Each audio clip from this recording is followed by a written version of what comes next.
Good evening, everybody, and welcome back to the Elendor Chronicles, brought to you by the Component Cast.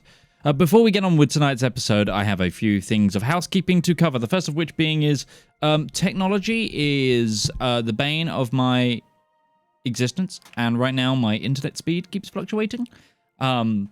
Bearing in mind that's happening, if you have a slightly down viewing experience on Twitch, please do let me know. I'll see what I can do, but I think it's stabilized enough where we're good. I'm also hard recording this episode just in case anything happens. I don't want a case of a lost episode or anything. So, with that in mind, I do appreciate it. From my end, we seem to be a little jittery, but if people could just keep an eye on how the screen looks, maybe. But which brings me on to the next thing of. By the way, did you know that to be counted as a viewer, you need to say, hey, in the broadcast, or get involved with our broadcast chat? Otherwise, Twitch thinks you are completely and utterly a robot these days, which is, sad.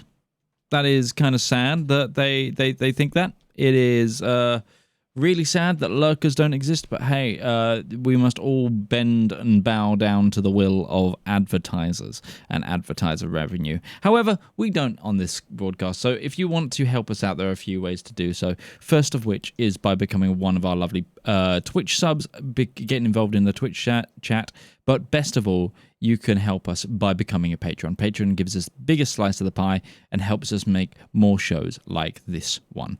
However, there are also so many ways that you can help us out completely for free. First of which being, of course, by, if you see any of our content, giving it a share, sharing it out, making sure you comment on it, share it, like it, all that good stuff. Tell the algorithm you love this stuff, that you want to see more. It goes... just interacting goes a hell of a long way. The other ways to do so, there's plenty. You can join us on Discord, get involved with the conversation there. Make sure you watch the broadcast, like I said. Make sure you're typing in chat. And finally, if you want to help us out, you can also do so by listening to and adding to your favorite D&D playlist our soundtrack.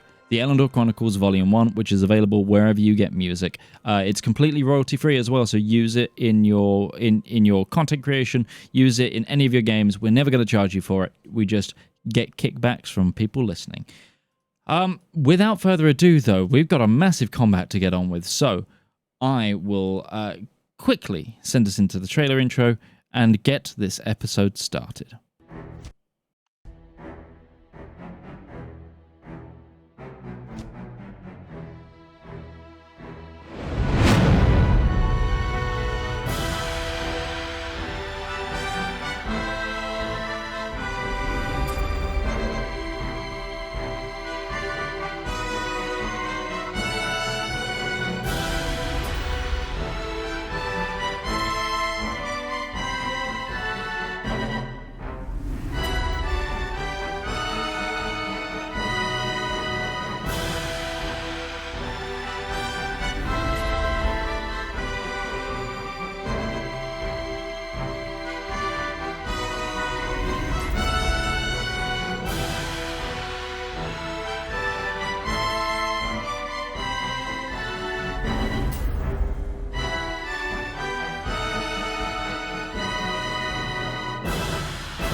And we are back.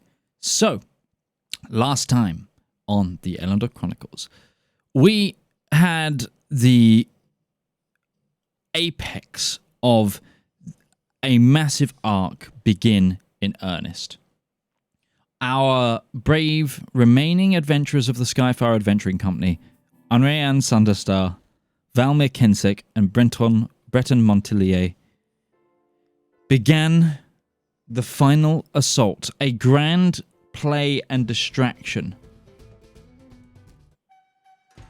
that was intended to draw out the final forces of the Castle of Blood, a bastion of Nullian worship, the final stronghold of Nullian worship, deep within multiple layers of the Abyss. They headed an army here, and now was the time to rid the world of Null for good, or at least rid the coming apocalypse of his influence. They assaulted a great tower and drew many of the enemy forces to it by faking a ritual in which Ruby and a number of knights and also Rosalinda faked a ritual and then teleported onto Breton, Zara, and Valymr.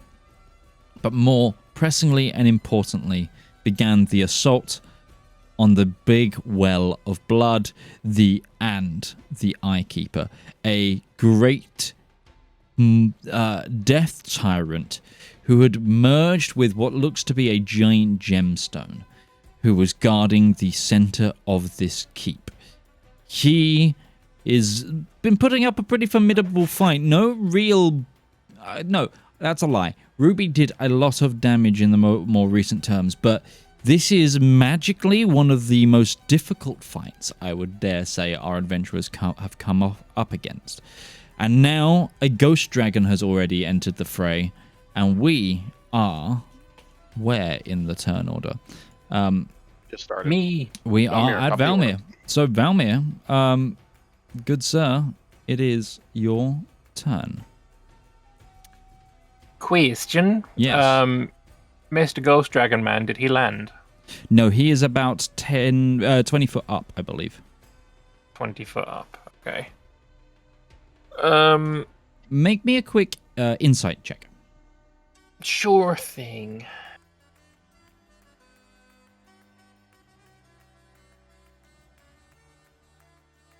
Good fucking start, 25. Hell yeah. From the way it's positioned, it seemed to have used a lot of its energy to get here.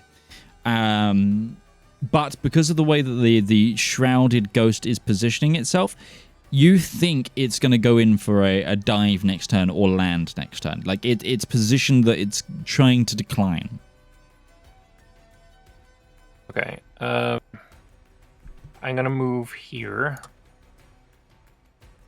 And for those of you watching the broadcast, you will be able to see the battle map very, very shortly. It's for some reason the viewer player version isn't loading, and I'm having to reboot it. And then I am going to aim some Eldritch Blasts at the Eye Bearer. At the Eye Bearer, sure. Yep. So let me just make sure that my Hexblade Curse thingamabob is on. Yes, it is. So first blast. That was definitely a cock dice, but I'll take what the game says. 34 to hit. Yes, that hits. Have you seen that there's now this notification at the top of the battle map?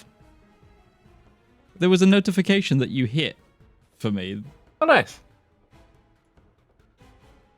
It's true, I did. And damage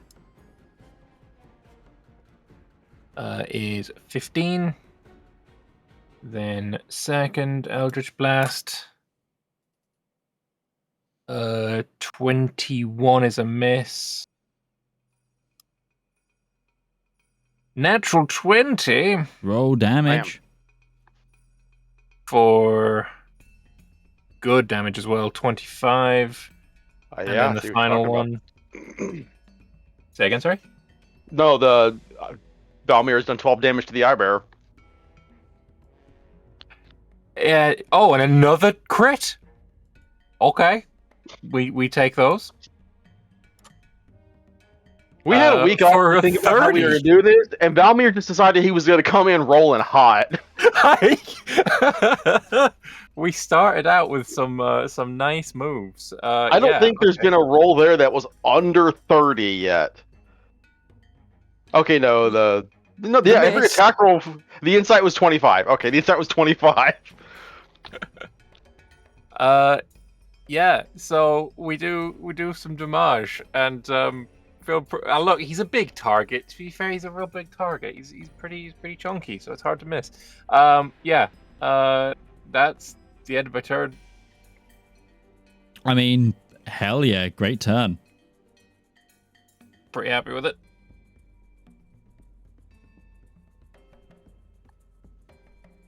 Let me just adjust the viewing so everyone can see. There we go. Okay. Next turn is the Eye Bearer himself.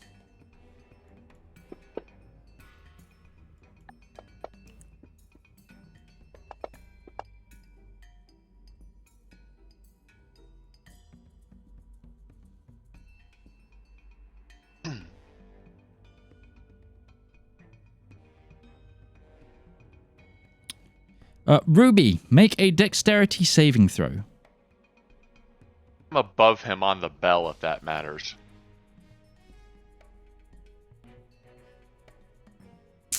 You're above the bell, you are. You need to turn off auras.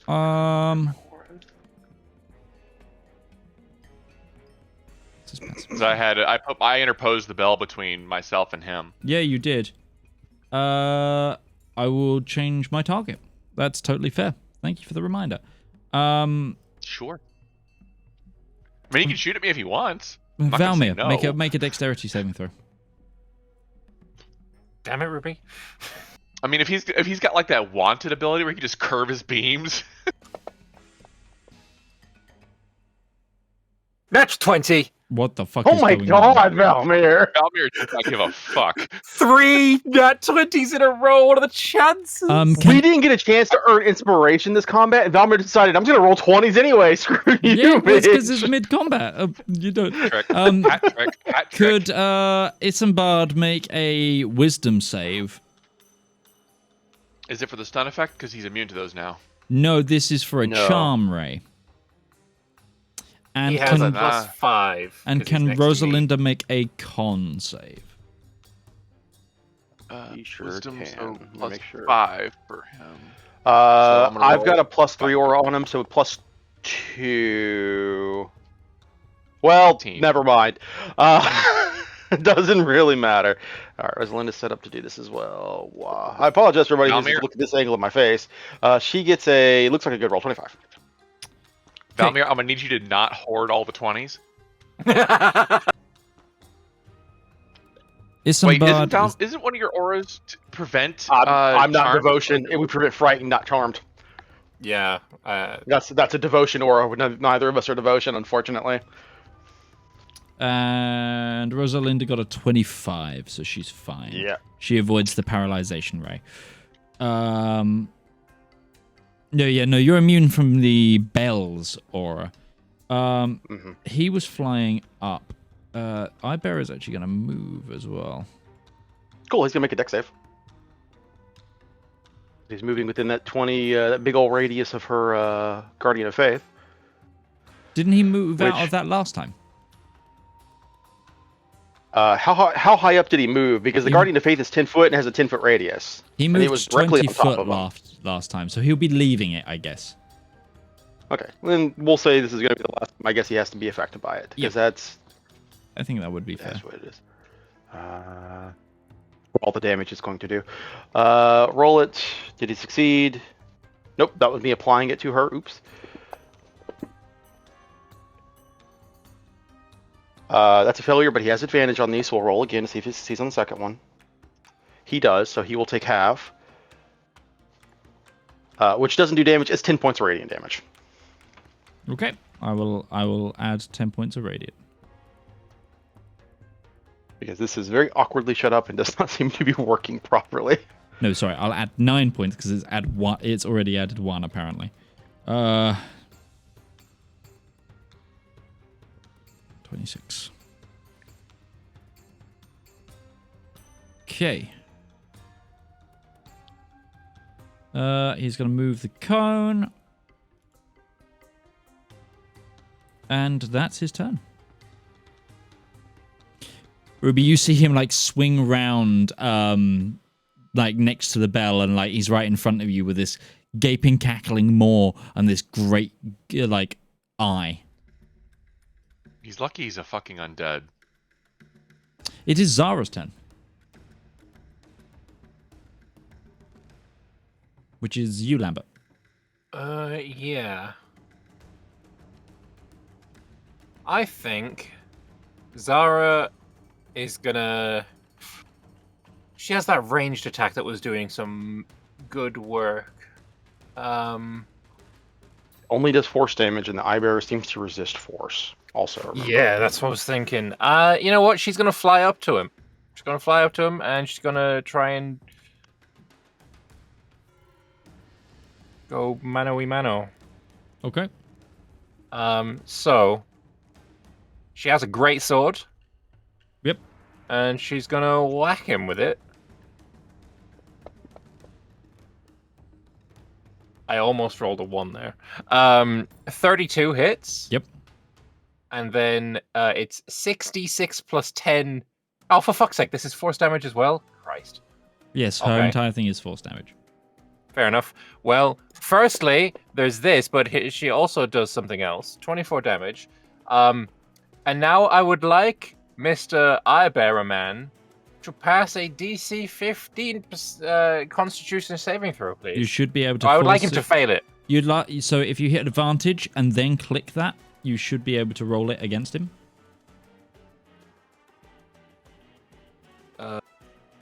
Oh. No, you just stunned him. Oh, okay. I can't you get should be him able to click the text next to where it says save versus. Oh, this. And you there need we to go. click Sorry. advantage Apologies. first. God damn. Okay. Oh no, the advantage was clicked. Yeah, I don't think advantage and disadvantage works when we're No, forcing NPCs to it save. does work. It's just because you've already applied the stun. Okay, I can't remove that. I can. Thank you. So roll again. Should I roll? Should I roll the Roll again. the con save again? Yeah. Okay. So a 23, he succeeds. succeeds. Okay, he's not stunned. Does she get multiple attacks Yes, per 2. turn? 2 of them. Oh, she's gonna do it again. Yeah, because she's holding 2 greatswords. Of course she is. 35 to hit. Yeah, that hits. Damage 23. Mm-hmm. Maybe if I click disadvantage and then try and roll the No, con no, save, try is that gonna hit advantage, then roll it. Advantage didn't do anything last time. Yes, but he was stunned last time because you accidentally stunned him already. Okay. Oh, I believe. this time then. Okay, no, it Nope, didn't. still only 1. Just roll it again then. Well, he I succeeded the first one anyway. Yeah. Okay, so no stunning, Mm-hmm. but yeah, that's her turn. Okay. And we're going to take a legendary action here. Can I say bonus action? She did the thing where everyone gets advantage again. Bolster. You can bolster, yeah. Yeah. Wait. Isambard can't be charmed. Why not? He was bolstered last turn. Bolstered creatures can't be charmed or frightened. Was he bolstered last time? Everybody got bolstered. Oh, If she bolsters him now, would it not just end the charm anyways? it would. Okay. Either way, well, we're kosher either way- around this. Yeah. Either way, he's Hold on, no let me longer remove charmed. the charm then. You ever have one of those days where for a split second you're like, maybe they had it. Nope, they didn't have a point. They were awful. Let's not talk about it. Is Isambard has unconscious on him? You shouldn't. Got put to sleep.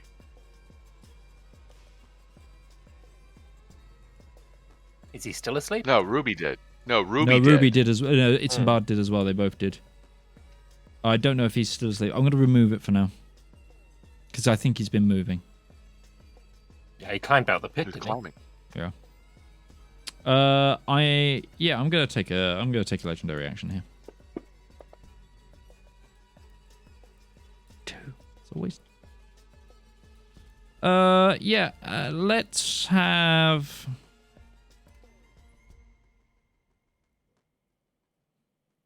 Rosalinda make a con save. Sure.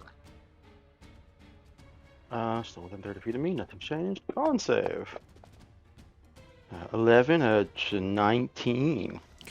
Ooh, I get one. She is paralyzed by the paralyzing. Paralyzed. Yes. Right. It's a Havarayan Blackguard's turn. He's going to pull out his bow and start shooting this ghost dragon. Unless this is the one that's unconscious. He is not. Okay. Yeah.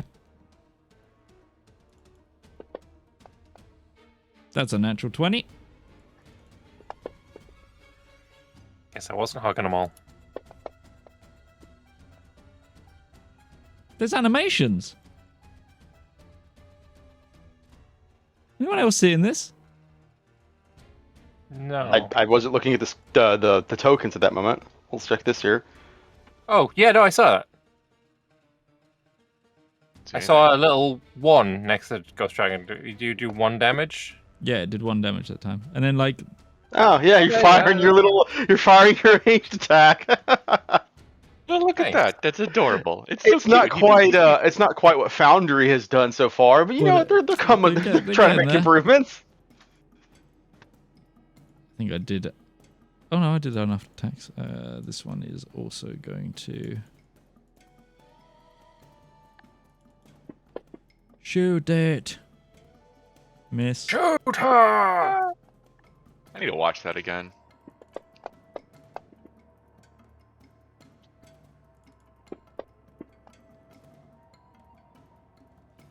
Perfect. More Havarayan Blackguards.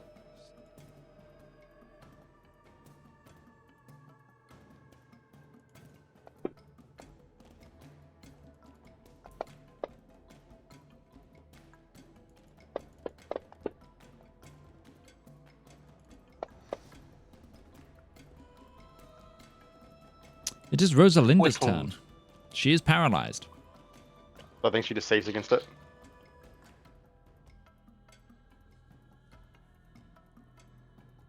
Alright, does she save against it, or is it just wears off at the end of her turn? No, it's a duration 10, so she has to try and save against it. Okay. She's still paralyzed. She remains paralyzed. Ruby! Would you say that with clever maneuvering, could I also line up this dragon within my pew-pew range, so I can get a 3-fer? As Ruby continues to dance around this bell, playing the line-of-sight game with the Beholder. No. Because the bell no longer intersects where the... So I think for let me calculate this. How wide's your beam? You're doing sunbeam, right? 5 foot per 60 feet. Yeah, where he's gone right 15 feet now. He's also currently between lines. Where he's gone 15 foot diagonal now, for you to be able to hit the dragon, the bell, and him, it's not possible. So it would be a case of realigning yourself to hit the bell and the dragon, or realigning yourself to hit him and the bell. Okay. I don't want to get breathed on. So, this away.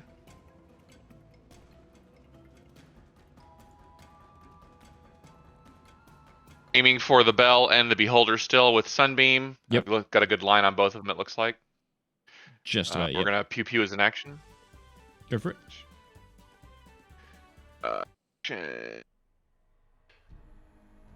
Maybe the bell token can be moved down at the middle now that the beholder's moved. I think they're going to overlap still.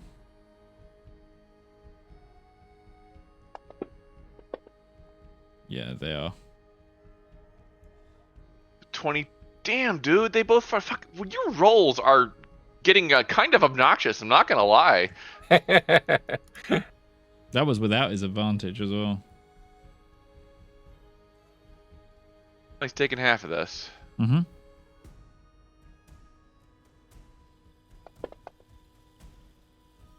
Roll.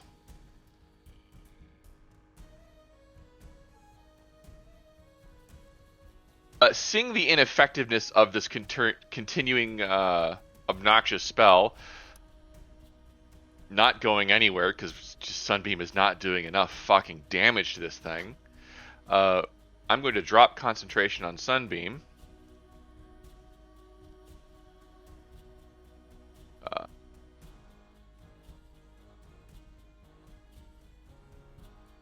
effects.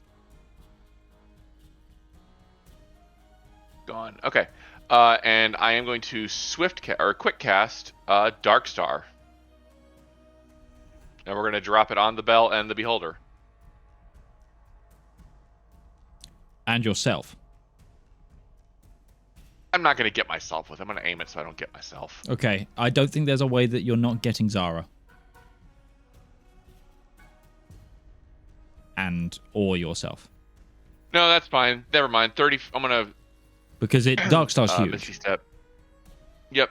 I'm going to put a section Misty Step. Okay. Misty Step to here. And land on the platform near Valymr. That's my turn. Okay. I'm Isambard. going to keep Sunbeam up. So we're still...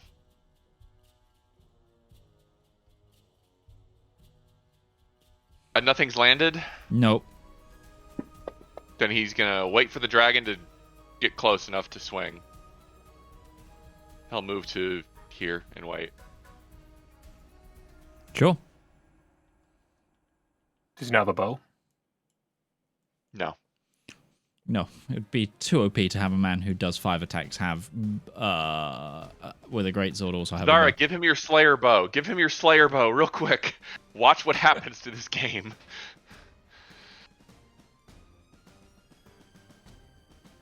I am...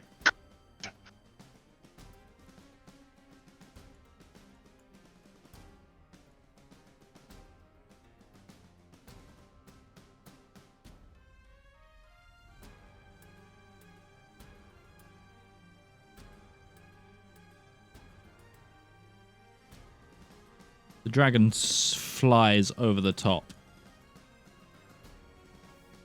of you all. And then whips round.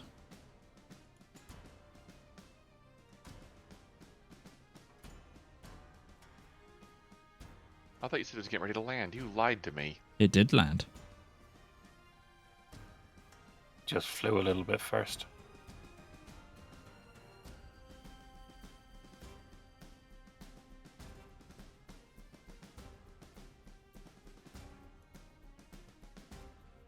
Foot cone, okay.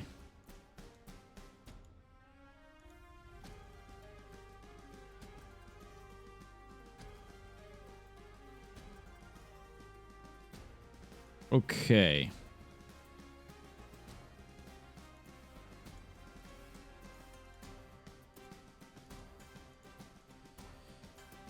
So, everyone within the cone, which is all of you, bar Zara, gonna make a Constitution saving throw. I'm gonna force it through on all of you because I think this one's set up correctly. B plus 5. 90-degree cone. So everybody succeeded, bar Rosalinda.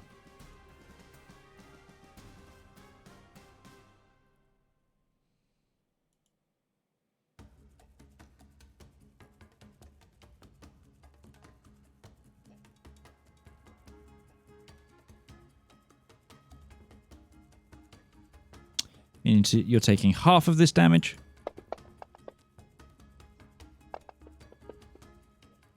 As a chilling ray comes through. Did Rosalinda roll advantage? She's Oh, yeah, disadvantaged she did. because Okay. she's already...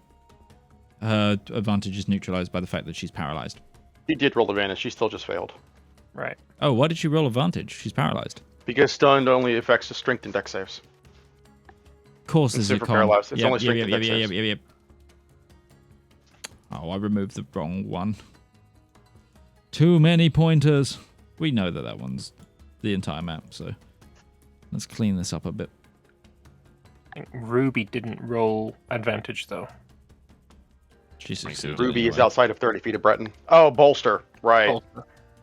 Yeah, I turned my save off because I'm outside of 30 feet. But she succeeded, so it didn't matter. And then... Right. Yeah.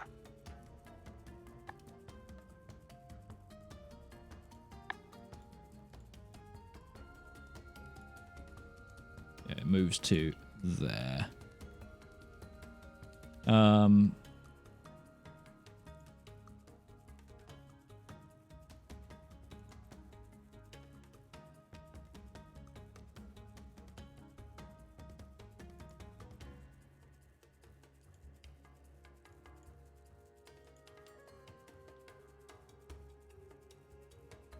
Breton. There's a dragon looking like it's about to go for Rosalinda. And he landed, which will be his last mistake. 5, 10, 15, 20, 25. We're going to get as far down here as I think we can. We're going to move like that. And then we're going to proceed to raise the stick, beat the dog's nose with the newspaper. Okay, yep. Whap, whap, Bad whap. kitty. That's a bad Durgan. It's a hit. We'll throw a first level Divine Smite on that because I don't want this dragon to be doing anything.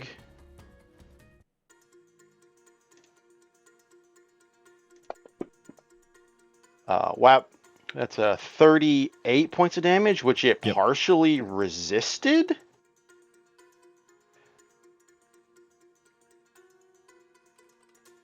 Partially resisted it. Partially resisted magic damage. It resisted something in there. Took off 9 points of damage. What? 9 points of damage? That's unusual. It is not.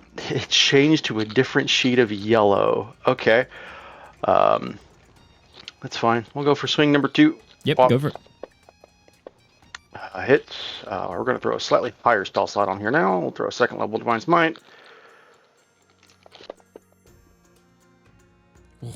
43 reduced to 36 as Breton is angry and this is his first chance to hit something, so he is doing the best he can. Hell yeah.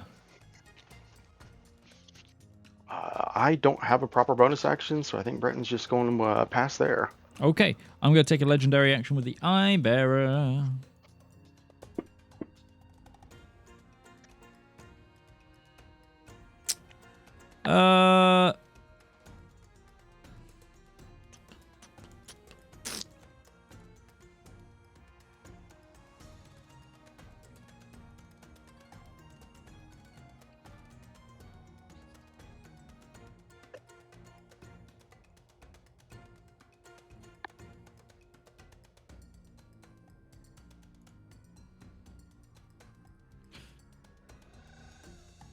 I'm going to make Ruby do a con save. She should be fine. I love con saves. Oh, Especially when I roll a fucking 2. Oh, You have advantage. you do have You have advantage. So I'll roll again. 20, so you succeed, so you're taking half as much on this Inveneration Ray. I'm going to put her advantage save back on just so if you're going to keep bolstering that way, we don't have to worry about it. There you go.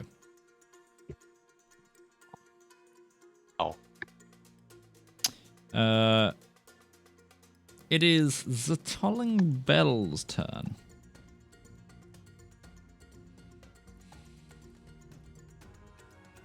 He's not on the cusp.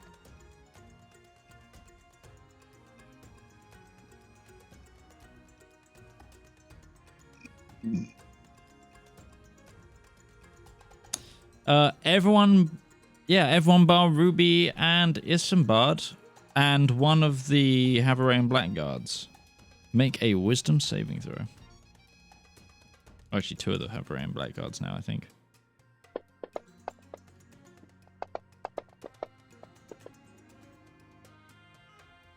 Natural 20. Wait a second. Wait a fucking second. I rolled 2 natural 20s. Yeah. How many is that this now? making up 5. for like 5 years of shit dice? Yeah, the campaign's ending. It's got to equalize the ratios. This is vile. Don't look a gift horse in the mouth. I like this Fantasy Grounds update.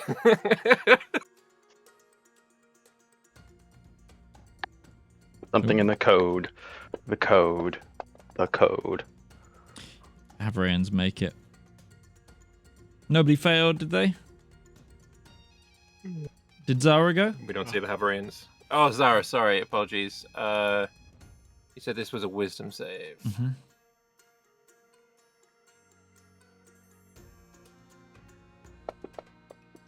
She should also have advantage, but She's she fine. got 35. It's fine. 33, 34, 35, 35. The bell be Yeah. like, what the fuck, guys? Valymr. What the bell kid doesn't Whoa, notice is that we all what have your was plugs that? in. Did you guys see that? A big round 8 I- just came up. I did see that. It switched around over, and it's like, hey, it's round 8! Ding, ding, ding, fight! Somewhere Noel's just watching this like it's a very elaborate like MMA fight. One of those really horrible. What is it? Is it Danish or is it Czech? Where it's like the 5 fighters all at once against each other. That's just crazy. Do I go for dragon or do I keep trying to Eldritch Blast the Eye Bearer? I don't think you could probably get within melee of the dragon. Yeah, I can. Yeah, I'll try and help out with the dragon. Here.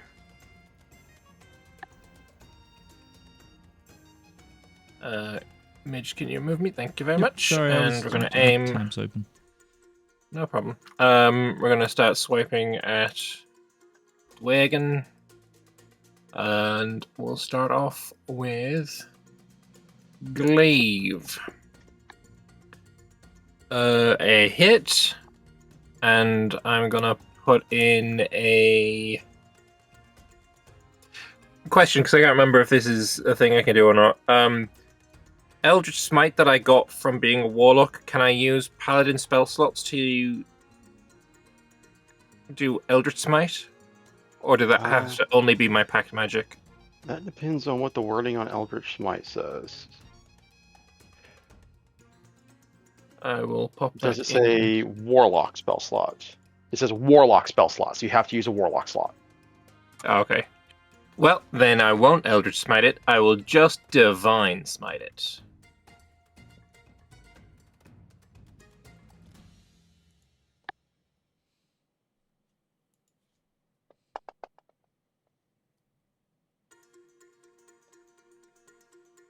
Why did that tell me I had to... Why did that roll that much? Is that right? Well, whatever level you smite it at, it's undead, so it gets an Yeah. extra D8 too. Oh, okay. That's why there was so many damage. 47 damage. That felt pretty good. And we'll hit him again.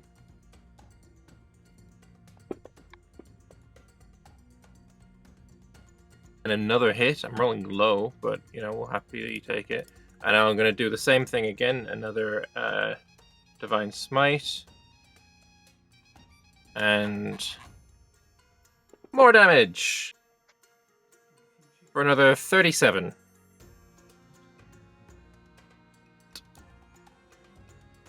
That's the end of my turn.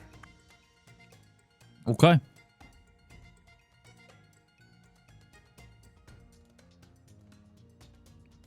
The Eye Bearer's turn.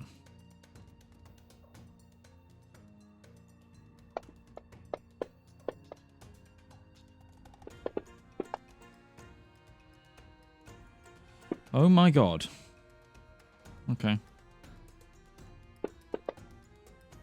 Okay, that's better. I rolled 3 die, all of them the same. And it's much better now.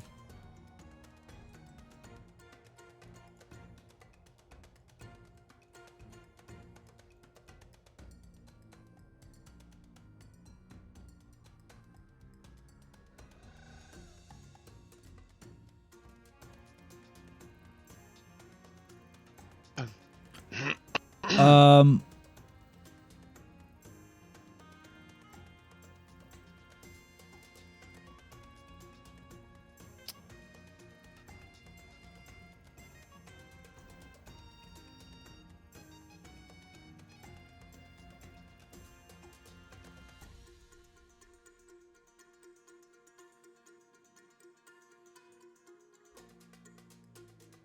Zara, make a strength saving throw.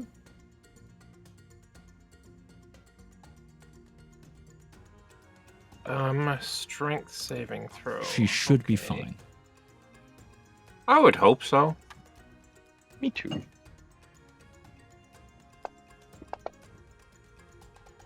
One and a 9. She got a 1 and a 24. 6. Got a 24. Okay, so she's fine. She is, if nothing, very, very strong. Fortunately, she's a lot of things. She just also happens to be the strongest. She's very, very good.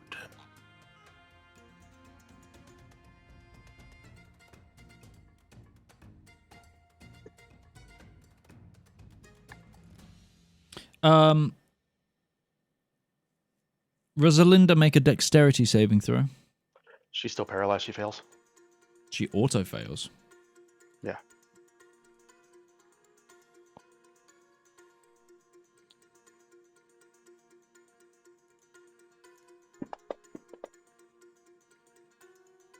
She takes 51 points of force damage.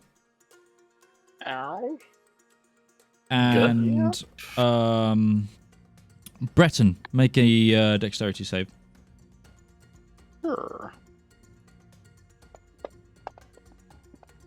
Natural 20, 28. Nice, you survived the death ray. On initiative 20. Not quite Zara's turn yet.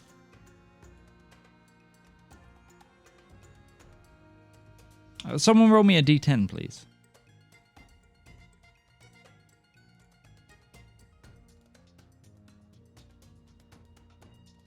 I think no one wants to be the first one to roll. I'll throw it. 7. I went to pick one up and it gave me 2 and I was confused.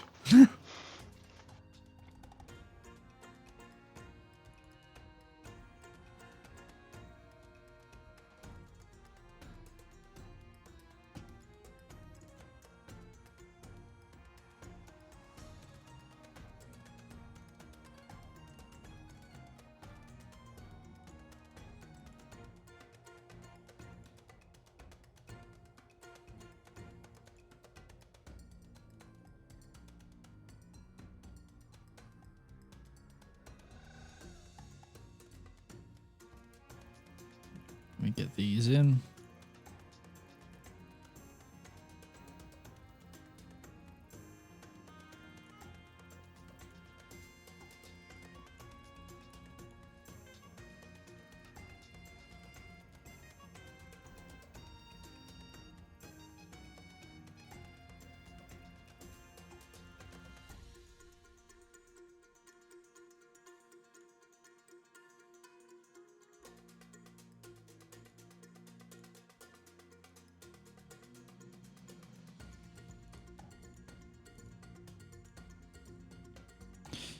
You see on the far side, returning from where you assume that tower that you set up the distraction, a number of Hound Knight Demon Collars are racing this way. It is now Zara's turn. Okay, we are going to...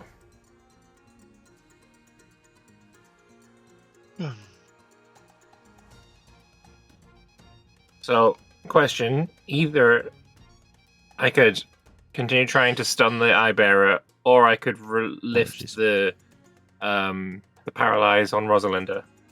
I can't do both. Get her moving. Rosalinda's looking kind of rough. I'm not going to get a chance to go before this dragon does. And it'd be really nice if Zara could get into position to where Zara could get Breton next to the Eye Bearer so he could start killing that one too. Okay, I'm sold. Rosalinda's going to move to here. Okay, the Eye Bearer is going to take an attack of opportunity to bite her.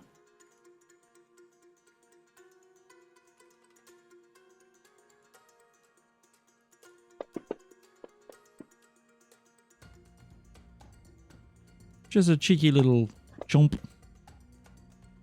There you go. Cheeky little num num. Little Wait, is that 0 damage? I'll take it. Immune There's to a nibble. non-magical bites, apparently, I think. She's specifically not into that, especially from Eye Bearers. Really interesting. I'm not sure so- what happened there because I don't think she has. She has immunity to bludgeoning, piercing, and slashing from non-magical. Okay. Apparently that isn't coded to be magic. Fair. Your teeth are mundane, bitch. Brush them. Yeah, exactly. She just did the whole thing where they get bitten and then just the hero opens the mouth. Stop. I am going to cast Greater Restoration on Rosalinda. Sure. And then, is it possible because I've got another 10 foot of movement, can I use my movement to, do the whole Valkyrie, pick people up, move people around kind of situation? And can I move Rosalinda away? She will incur an attack of opportunity. I believe. Am I within the Ghost Dragon's range? Yes. Because I'm going to move out of the range. So 5 feet, I believe Zara has a range 10 attack, right? Yeah. Yeah. So she can attack from here. I want to incur the attack of opportunity from the Ghost Dragon. On who? On Zara. Okay. He wants to provoke the reaction. Sure. Yeah, so that Rosalinda can... Rosalinda shouldn't provoke, because involuntary movement doesn't provoke opportunity attacks. And if Zara is carrying her along, that should be considered involuntary movement. I will only have 5 foot of movement after this. I don't know if I'll be able to get you're her right. far enough away. Involuntary movement, you're right. It won't incur the attack of opportunity anyway. Okay. So we could swing at Zara, but it couldn't swing at Rosalinda. Correct. But also, Zara hasn't engaged, so... What's the reach on the dragon? I don't know. I haven't got the sheet open. I'm doing things. Fair enough. Also, mass bolster again, of course. It's a 5 foot reach on the dragon. 10 foot on its bite. Dragon. 10 foot on its bite. Okay. Can I move Rosalinda away from the dragon? Yes. Where will you want to move to? To here. So again, it's you move with. You don't just swirl people around you. So they stay in the spot that Zara is, and move with her. So if I move to there, and then I guess Zara moves there. Yes. Okay, do that then.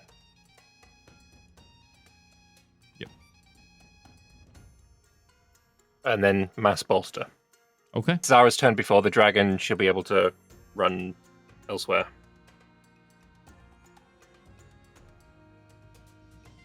Okay. I'm going to take a legendary action here.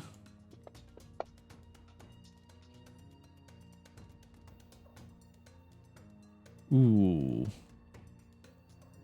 Breton, make a dexterity saving throw. As the slow ray comes out at you. Sure.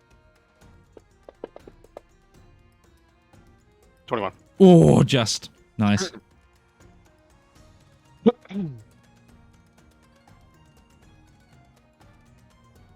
I love Bless. Bless is great. Take it everywhere I go. We do be vibing with that Bless. If anybody takes anything away from this encounter, it's that Bless is the best spell in the game. I'm never going to stop preaching that. Bless is the best spell in the game. A level 1 spell slot as well. Yeah.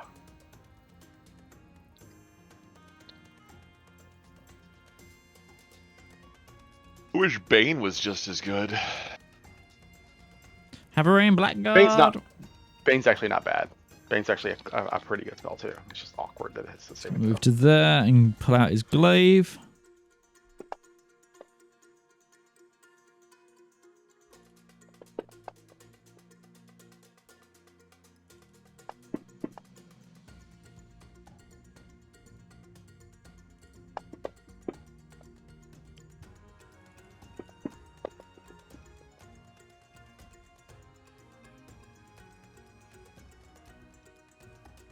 Oh, it actually tells us what they're resistant to.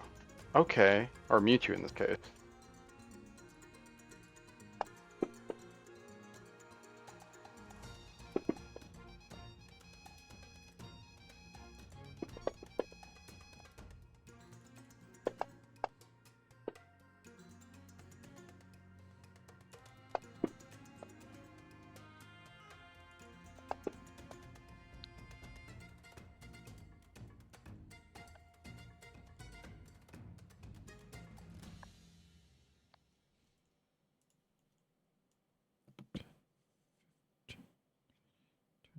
$30, 40, 45, 50. Oh, I accidentally put Zara between thingies. Cool. Rosalinda's turn. She's no longer paralyzed. Nope. We have a pretty good idea of how bad this aura is. She's not doing so great, gang, but we know better than to do that. I think she's going to go 5, 10, 15, 20, 25. She's going to run over next to Ruby. Mm-hmm. And then as she runs over next to Ruby, as much as I would love to cast something like that, I think instead she's going to give herself... Oh. Also, can you remove paralyzed from her? What is the more efficient way to do this? What is the most efficient way to do this? What is the most efficient way to do this? She is... I think the math ends up that way. She's going to take out a healer's kit. She's going to very quickly start patching herself up. Okay. Healer's kit. Giving her 17 points of healing back. And then she's going to cast at 3rd level. It's a bad place to be touching yourself. Shout out to anybody who gets that reference. One of my favorite streamers. I do get that reference. She's going to healing word herself as well. Which is going to give her an additional 20 plus... she gets a 3rd level blessed healer on that. So she's going to gain an extra 5. So she goes from being really, really bad to not bloody, but that's what she does in her turn, and she just kind of seeks to survive, as we all are. Yep. Is that left hand of the entity? The entity's left hand. I'm gonna take another legendary action. Okay. Could you stop Maybe that, not. please? Cool. Ruby, you'll go. Well, yes, it is. And Didn't work out for you? That's a shame. I got the one of the 2 eyes that are completely useless. It's not even worth rolling. Yeah. As in, I got the charm eye. Nobody can be affected by charm. By charm, yeah. Yeah. Yeah. Oh, when Zara moved, she can move multiple people, right? Did she pull Breton too? If Breton wanted to go. Yes, then she did.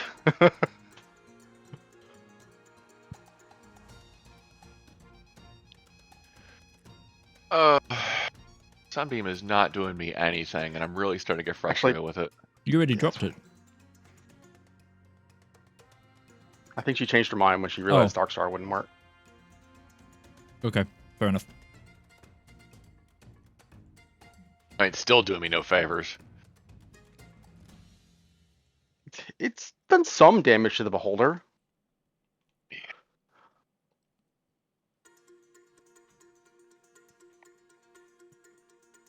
Okay. As an action, she is going to pew with the sunbeam, and she's going to shoot at the Beholder. And the bell, if I can hit it both from this angle. What's the range of Sunbeam? 60 feet. And it's 5 foot. You're now there. Hold on, let's see. Intersection.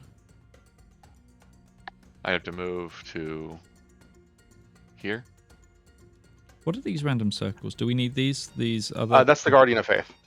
Does The 5 foot is the Guardian of Faith. It should be What's the bigger 15? than that, but I don't know what the 15 is. I think it was darkness. Did you drop it? Yeah, it wasn't working. But it's not my thing, so it can get... I couldn't delete it. So I'm going to have to move there. Yep. Probably. They are. All right, try again. They're at the same height though, and you're coming at it from down. They're also very large. Yeah. Your boy is thick. I would say you'd need to fly up to be able to get a good angle, to get a line through. We'll go 20 feet up. Yep, cool. That's fine. And... pew. Bro, your fucking rolls. Why are you rolling like 25s all the time? That was a 15 plus 10 and an 18 plus 7.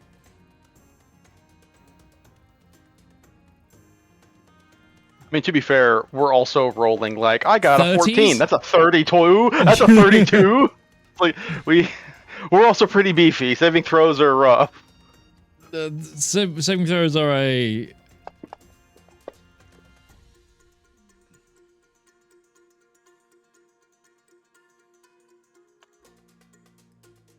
And I'm going to quick cast a firebolt at the beholder.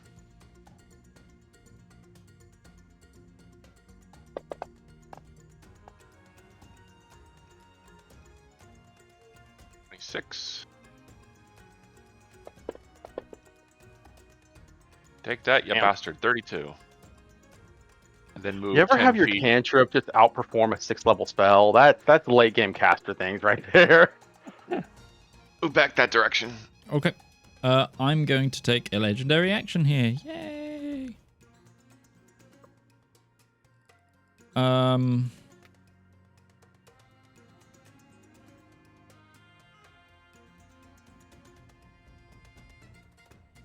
Yeah, Rosalinda, make a dex. Is it dex? Hold on. Yeah, dexterity saving throw.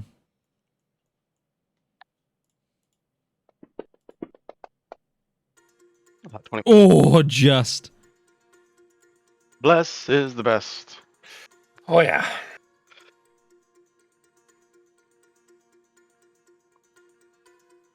She dodges the disintegration raid. Where does it go afterwards?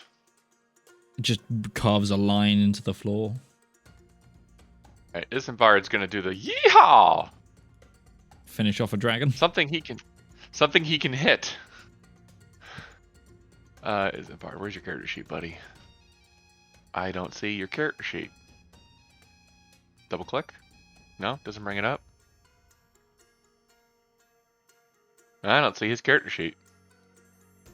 You tried double clicking his icon Yeah, and unpop up. on the map or Try in the click turn in the order? turn order. Nope, nothing. Interesting. Let me make sure you've got it. What about now? There it is. Yeah, I forced it open. Swing, Isambard, swing, sir! Swing thy weapon! This is just one of those YouTube shorts of like, the fighter takes their turn. Whap, whap, whap, whap, whap. Action starts. Whap, whap, whap, whap, whap, whap, whap.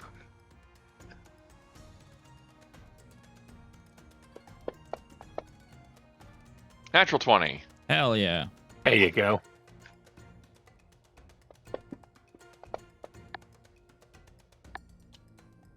Ah, 2, 3. Still hitting on a 2. Yep, he hits on everything but a natural 1. 4.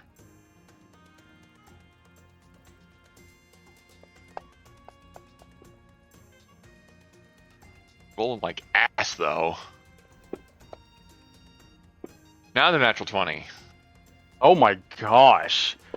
How many is that this session? I don't know, but I'd like to get a bit of it. 8. So Isambard, Please, sir, can I have some 20s? Isambard, who has been absolutely a joke this entire combat, finally goes. Go, go, go. In fairness, he crawled his way out of a blood pit without aid, without any help at all. Your willpower dragging his ass out of there. No handholds, no ladders. Henry Le Massif is fighting for les réponses. He comes out and just starts cleaving this dragon up chunks. Just taking swings of chunks out of it.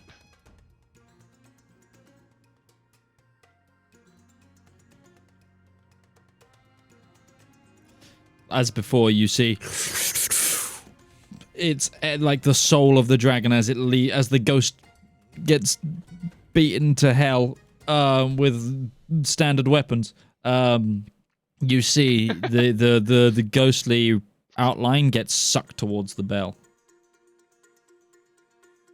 I'm surprised he doesn't have a magic great axe. Like, come on, dude. Can you even afford a +1 great axe? You're a goddamn champion. Magic didn't matter because this blade of equilibrium didn't cut through its resistance.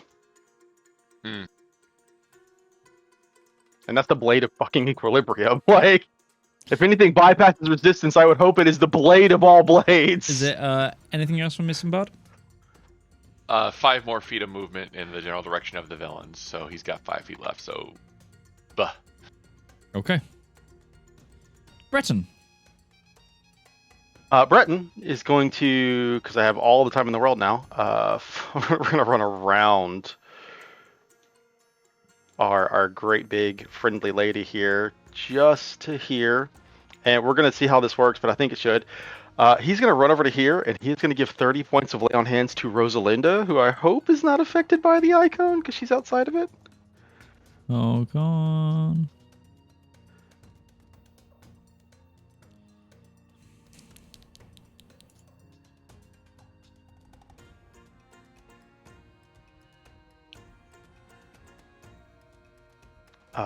And as that goes on, which gives her a very respectable. All right, she's got some hit points. He's gonna look up to Zara and say, "Get me next to that fucking eye fucker."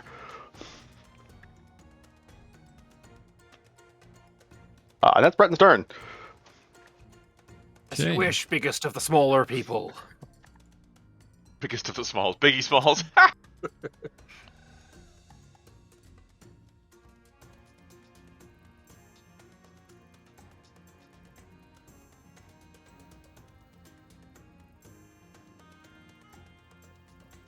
I'll use life transference. Boom. Valymr! Yeah!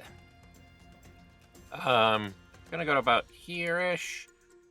And then Eldritch Blast at the eyeball. Sure.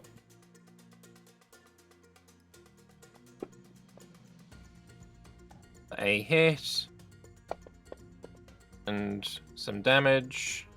Trash damage, but whatever. And another hit. And some more damage. And then a third. Miss. And then the last one is another hit. And some damage. Nice. That's the end of my turn.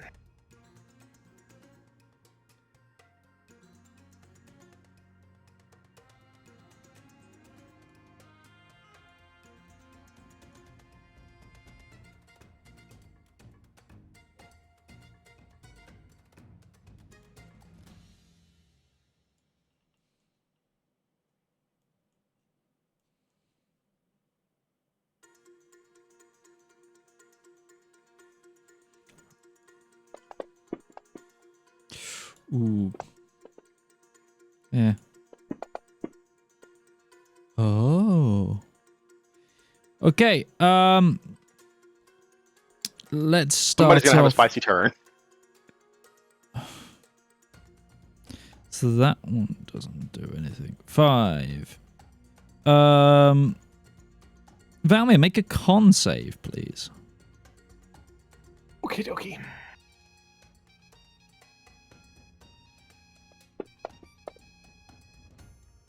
$27. Okay. You're taking half of this damage. So you'll take a quarter because it's necrotic. So you take 41 points of damage quartered because you saved and you're resistant. 10. Mm-hmm. Is that coming in automatically, or do I need to do it? You need to do it. Okay. And then... Do I just keep dogpiling on Rosalinda, or do I go for someone else? Rude. you kill the hot girl cleric, we're gonna fight. We I'll be already the are last- fighting it. She will be the last to die. I promise you this. Zara, make a dexterity saving throw. Okay. Breton has to drag her half-alive body out of here, like healing into it Ooh. every turn. He will. 20. She's within 5 feet of me, Huh? so she gets a +5. She gets a +5 for being next to me. And my +3 is not on her, so that is an actual +5.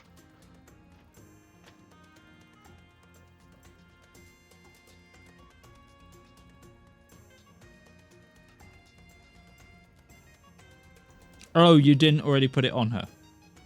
Yeah, I have it toggled off because she wasn't within 30 feet of me the last time I updated it. So why is Which she is- taking advantage? Because she Is she- bolstered. She can't bolster herself. The Empyrean has advantage on saving throws against spells and other magical effects. So she she just just has has advantage innate- on every general. She With has magic innate resistance. magical resistance, yeah. Okay. So Which she is next to Breton, so she would have had advantage from him regardless. okay. And then there's another missing +5 on that, right? Yeah, there's a missing +5 because it's from my aura. Okay. That is fine. Initiative That is 20 bless is Lerac. clutch. Can someone please roll me a d10, please? I shall do it this turn. Don't roll a 1. Why? Every time I pick up a die, I keep... Is it because I have multiple tokens selected? Is that what's going on? Might Let's be. try and fix that.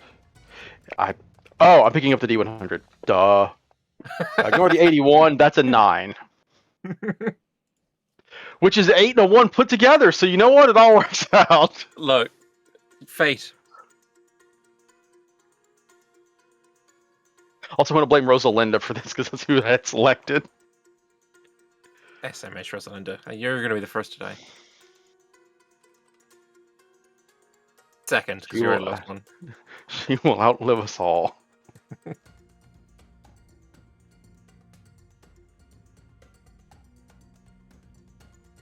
What manner of Gribbly is going to turn up this time?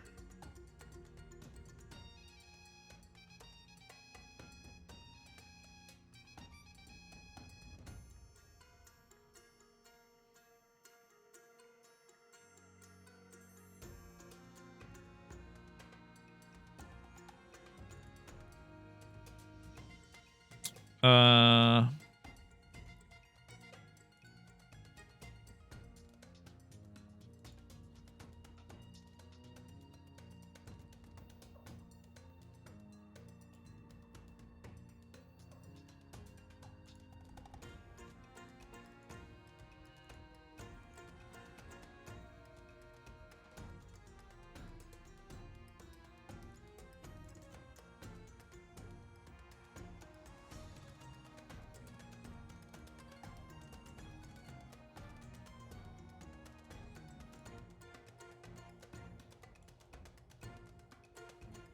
How's your day going, guys?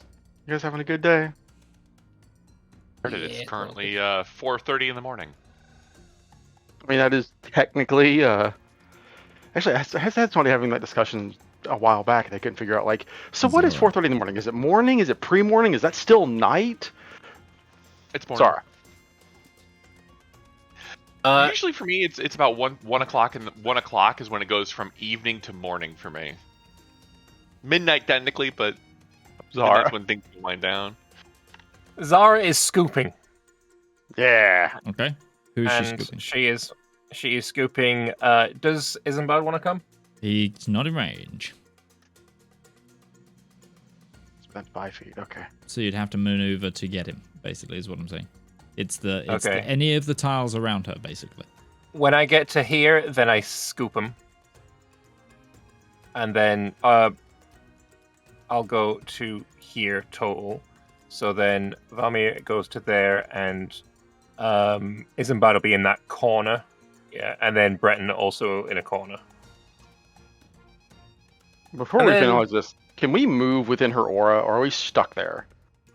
We were able to before. You can I move wanna in make the sure- 5 5-foot ring. Yeah. Okay, within the 5 foot. Okay, I just wanted to clarify. So it's not like Breton's not just like hovering over the death pit, unable to get out, unable to move. Like, well, I guess I'm stuck here now. Yeah. You under your own steam, you can move in the. Okay, I just wanted that on the record. And then she is going to attempt to stun the eye bearer again. Okay. So, first attack. 37, does it hit? Yes. Cool. Damage. 30. Jesus, that's pretty good rolls. 35 damage, and then I wish for you to pass. I wish for you to fail this Constitution save. You already passed the first one. Never mind. All right, second strike. I don't know why that's given me disadvantage. What?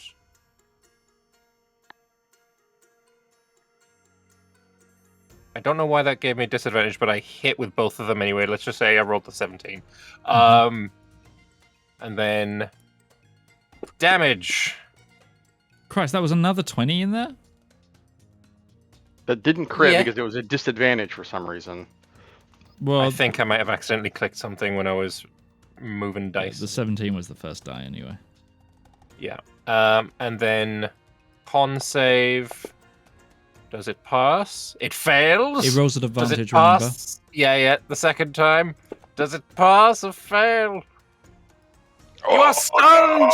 You are stunned. So I'm going to burn. So hang on. Condition of immunities: a charm, exhaustion, paralyzed, petrified, poison.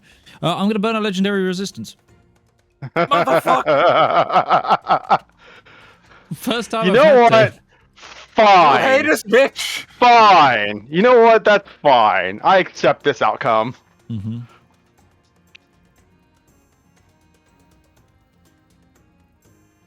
Ulster. Then end my turn. Cool. I'm going to take a legendary action. Of course you are. You bastard. Perfect. Zara, make a dexterity saving throw. I'd rather she didn't have to.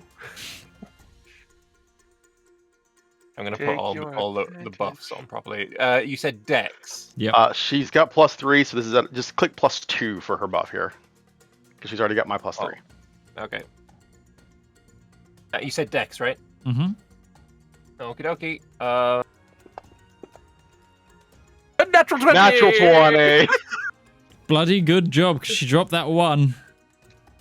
That would have been bad, because that was the petrification. She just dodges the petrification ray. Whew. Okay. Houndsman. You will see these Hounds Knight demon colors. They've run across the bridge, but they don't seem to. They don't seem to rush towards your forces. In fact, you see them launch themselves into the blood.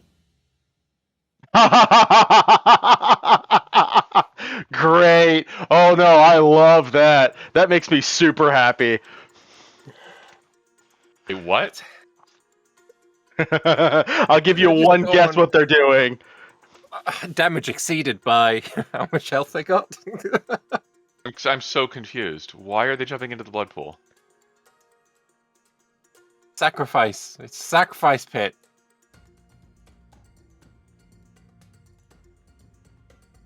As they tumble into the blood.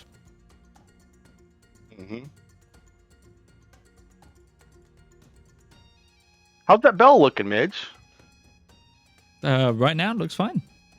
It look like it's sucking up a whole lot of necrotic juice. Might do. It's not its turn yet. Okay, great. Have our own Blackguard.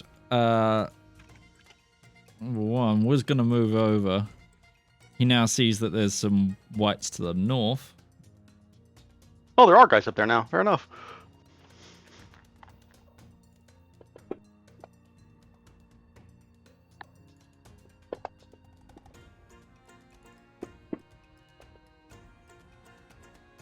Suddenly, Rosalinda becomes the front line again. Suddenly Rosalinda's going to try some shit.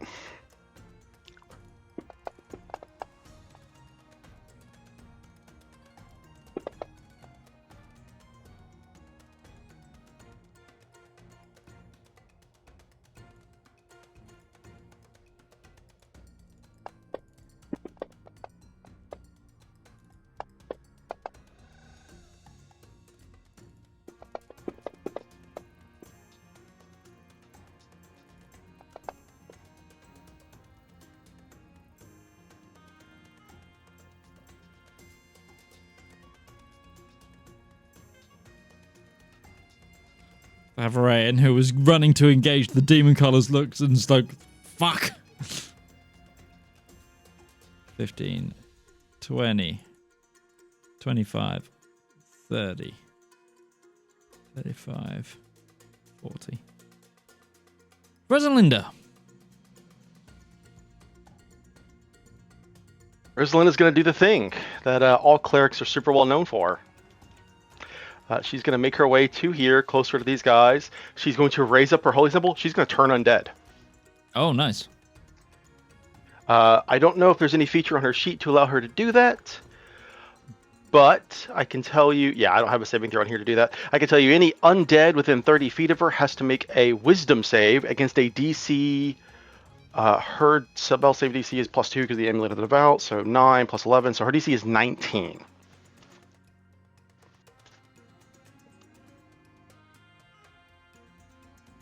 What type of saving throw, sorry? It's a wisdom save. Start DC with the 19. Mastermind, then.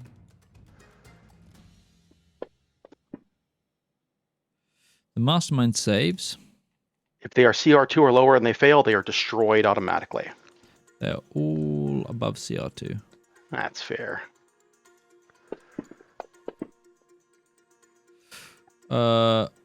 White 3 fails.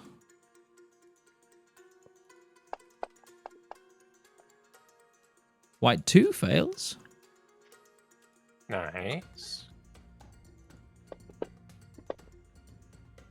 White 1 fails. Nice. Hey, getting rid of the flak, I'll accept that. They are turned. They are not frightened of her. They are just turned. They must use their movement each turn to dash as far away from her as possible, or dodge if there is nowhere else for them to go. Mm-hmm. Actually, what was her DC, sorry? 19. Oh, the Mastermind also fails. You got an 18. Huzzah!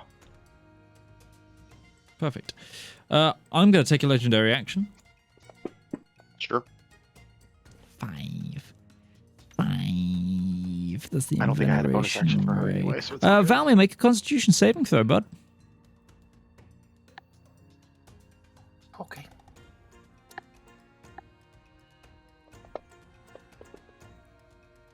$18 for a 30. So you're taking a...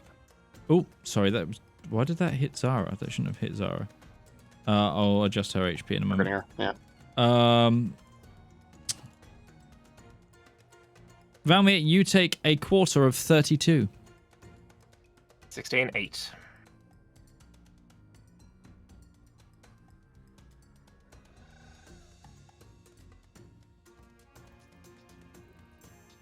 Ruby, over to you.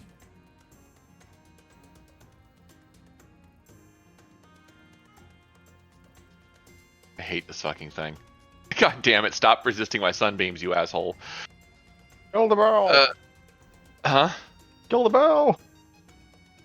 I don't have anything that can nuke it that hard without... Okay.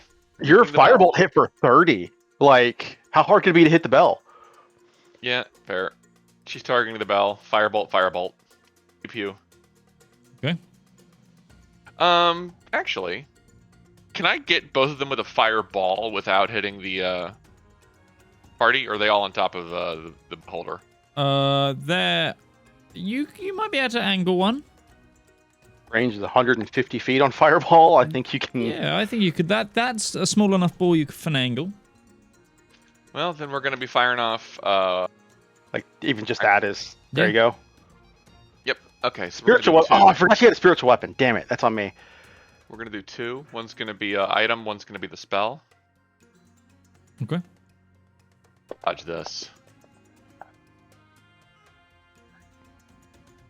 Hold on. The bell auto fails, but he didn't roll with Suck it, Bell. advantage, so could you target... Target the beholder again. Yeah. Target the beholder again.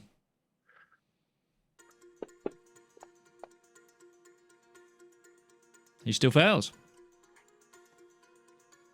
Good. He's failing something. Oh my god. 30. Yeah, extra 3 points. Extra 3 points. That goes through. The bell resists fire damage, No, which it it's... can't resist, Ruby. No. It's not a resistance. the damage threshold is above 20. The The damage. damage threshold is 30? Yep. Then it's untouchable. Which. Wait, has it been did- hit. no, it did 30 damage, It though. did 30, so I'm correcting it. Yeah. Okay. Oh god, not. So well, it says right, it did say resisted there, so I'm like, that's Yep. from what we know, that means it took half damage, which it shouldn't for me because her fire is just that good. Let me double check if it. No, yeah, it's not resistant. It's just that's how it's putting through the threshold. Comes the second one. Do it again.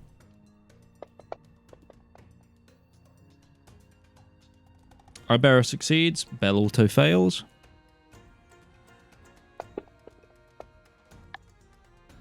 Another 30. Another 30. 174.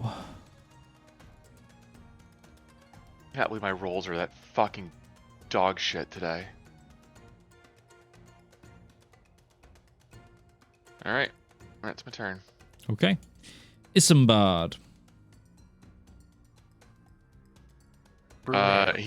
Is he bringing along with it? So he's going to get to attack. He can't do enough damage to hurt the bell, so he's going to go after the beholder. He can move like in front of me. Yeah.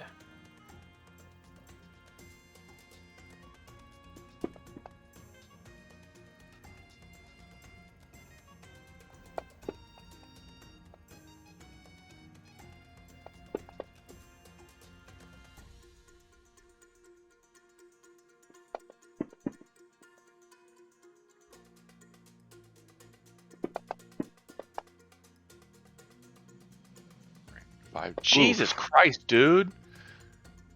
Oh my Fucking- gosh. The bless can only do so much here. Yeah, that's an unfortunate set That's of rolls. my curse. Yeah, My that was a rough turn for Isambard. I'm going to take a He's not legendary used to flying. action. But he climbed out. He didn't fly out of that pit. It does really change your backswing when you're flying. Like you don't stop naturally. He swings and just keeps spinning. Valymr, make a strength saving throw. Ah, goddamn! I should have spoken. Yeah, he used whirlwind on this beholder, and it was not the right time to use whirlwind. Your strengtheningness.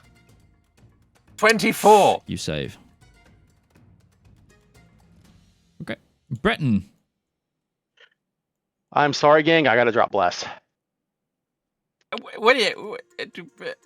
There's a really good reason I got to drop bless. So I will allow me to go through and manually remove everyone's blesses, just so we don't have to worry about Am that. I about to see you like holy weapon the bell or something? I'm about to spirit shroud the beholder.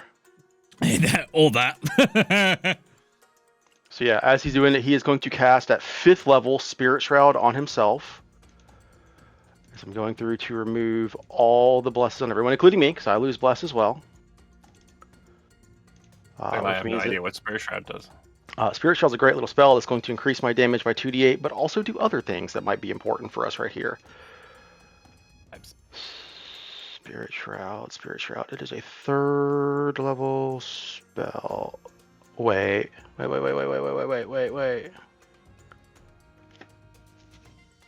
Hold up. Did you not prep it? I always have it prepped, but I don't see it. Yeah, there we go. It was. I kept looking at it in the 5th level spells. It's not in the 5th level spells. It's in the 3rd level spells, even as I call it out. So yeah, 5th level Spirit Shroud. All right, using my only 5th level for the day. For some reason, you casted that with Rosalinda? For some reason, I can't deselect her. Okay. It Interesting. won't let me deselect her. Because like I'm double clicking Breton. Breton is the one targeting her because the Ibear is. Because Rosalinda's not targeting her, right? Rosalinda's targeting Rosalinda.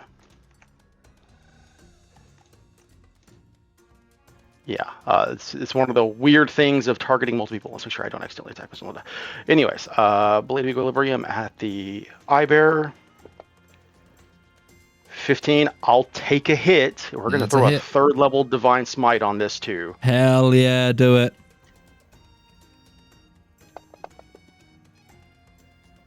That is going to be 54 points of damage. Good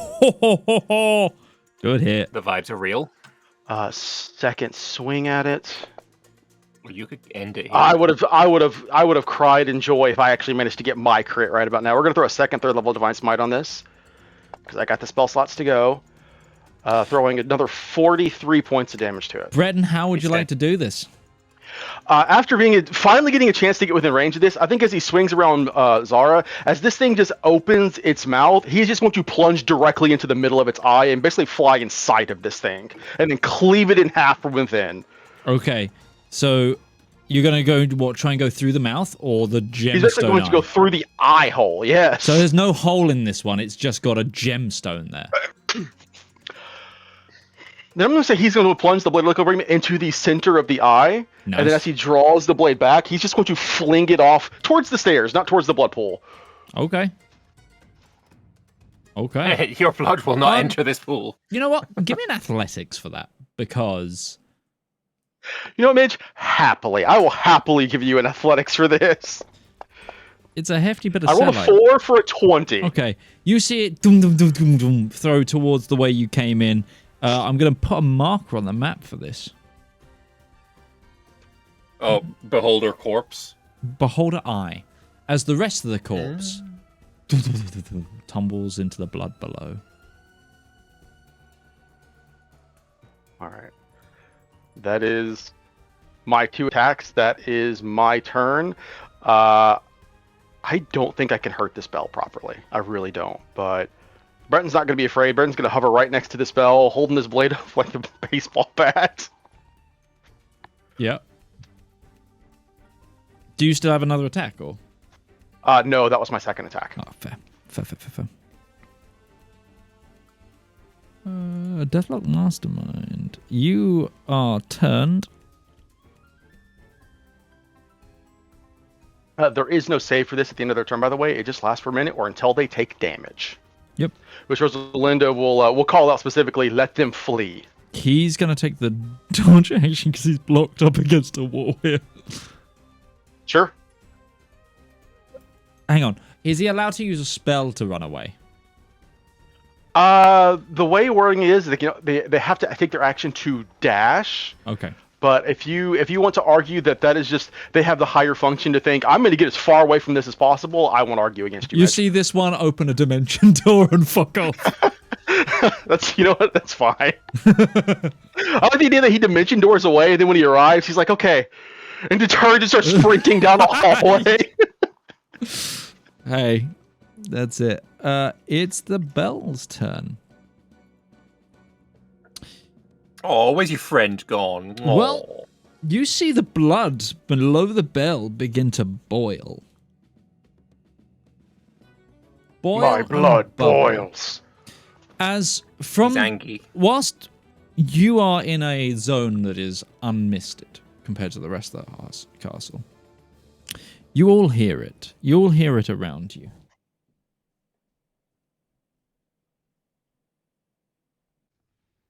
My champion. My eye. That's what you hear.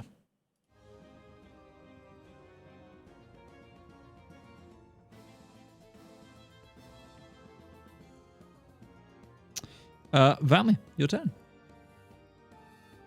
I don't think I can do anything to this spell. What I can do is something I don't think anyone's ever thought of casting this spell before. It's very rare. I'm gonna cast Bless on everyone. Hell yeah, brother. Sorry, I had to do it. Breton has taught Valymr well as the story of this campaign.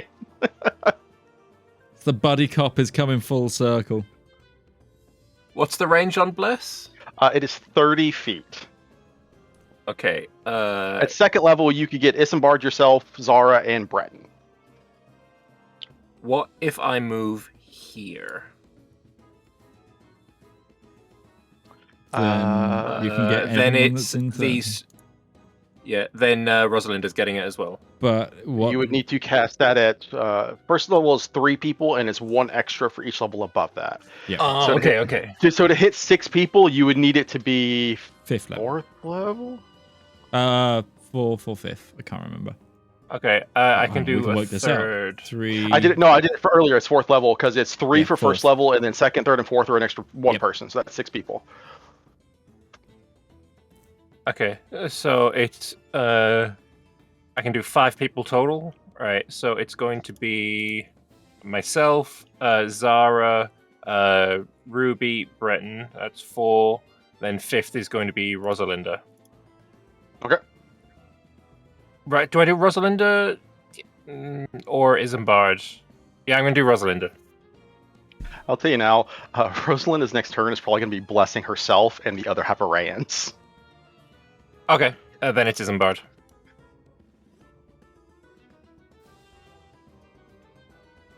Blessings of Valymr upon you. Blessings of Valymr upon you. Okay. Yes, Domine. Donna is requiem. I was watching somebody play Kingdom Come Deliverance 2 the other day, and occasionally they were talking to a person who was slipping Latin into their text. I don't know much of anything of Latin, but they just happen to slip in "Carpe diem et memento mori." I'm like, I know what that means. I know what that means. I have enough context to know what that phrase means. I don't speak Latin, but I understood that language.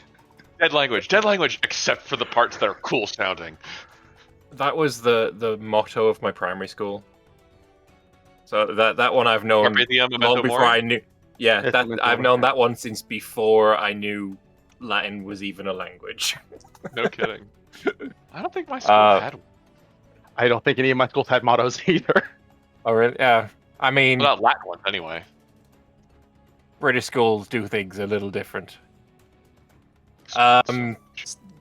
We have no bonus action to cast. Primary school had the Oh, wait, whole from yo, Little Acorns, Mighty Oaks Grow one. I gained some HP back because the frickin' Beholder died. Died is Yeah. such a strong word.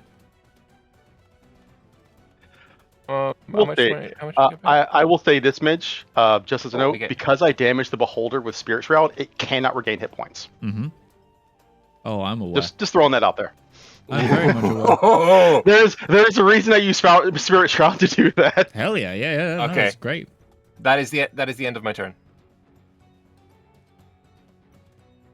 Cool.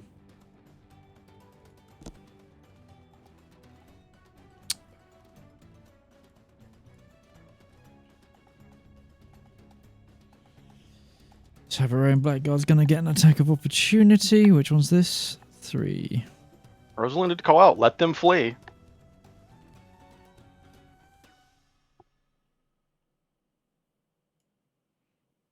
So would that be no attack of opportunity? Do you think?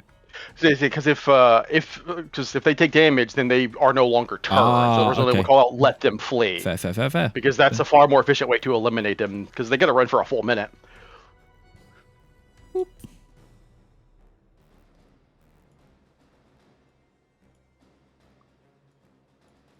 Yeah. And we got bigger threats to deal with, and Tom, Dick, and actually, you know what? No, we got a better phrase. Low carry, Merlin, low. I'm butchering this. Never mind. I just move on from me. I was trying to make a Three Stooges reference.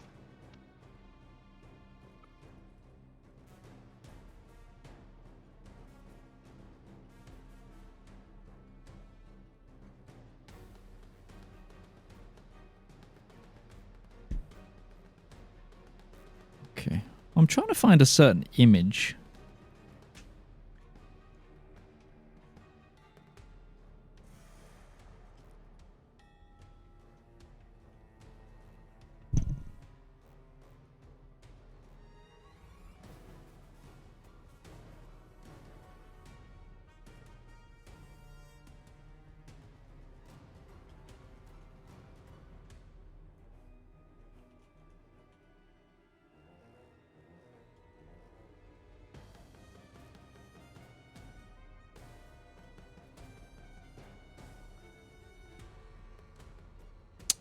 It's Zara's turn.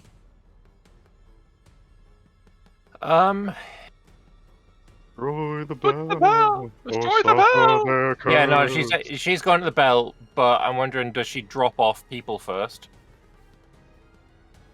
I mean, if she drops us off, we can't go for the bell. Remember when this thing gets destroyed, it explodes. She's gonna move. She's gonna move. Like there. Actually, there. Which will put Valymr there and Isambard over a bit as well. And then she's going to let go of both of them on the edge of the blood pool and then fly back. Breton, you can stay with. I'm not giving up a chance to destroy the spell. Yeah. I thought as much. So then she's going to move back to here. So then he will be like right here, yeah. Yeah. Whackety whackety. Bell goes splatity. Hopefully, maybe. We'll see. Anyway. Plus 17 to hit. Ooh. I didn't target. Does a 24 hit? Yep, hits. Okay. And this much damage. 27. No. And it doesn't count as a creature. Nope. Oh. That's her turn then. Bolster, obviously. Did you made both her attacks? She has 2? Yes. Oh, sick. Cool. Did you know she's had 2? I forgot, maybe. And then another hit, and 32. 32 points of damage.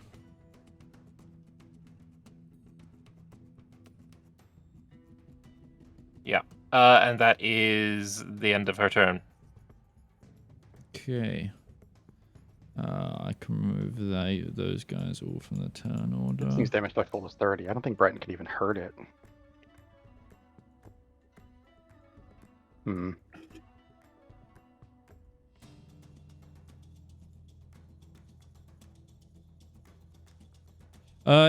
you guys want the Havarayans to do anything?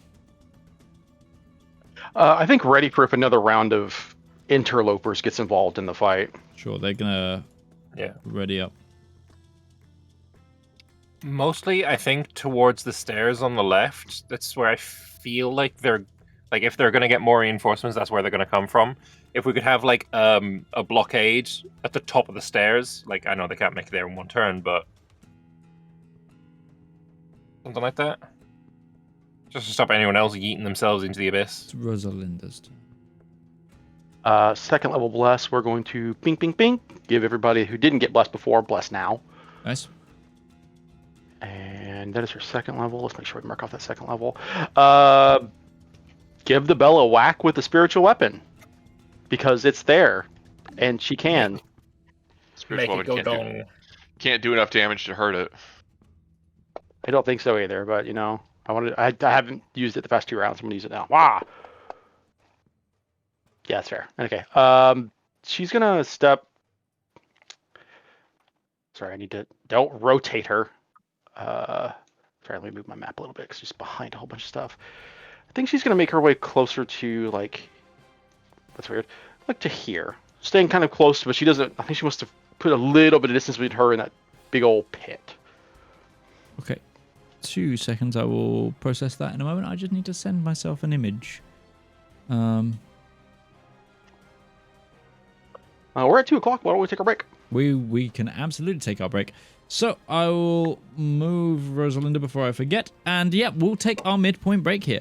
So we're going to take 10 minutes here, and we will be right back with the conclusion, question mark.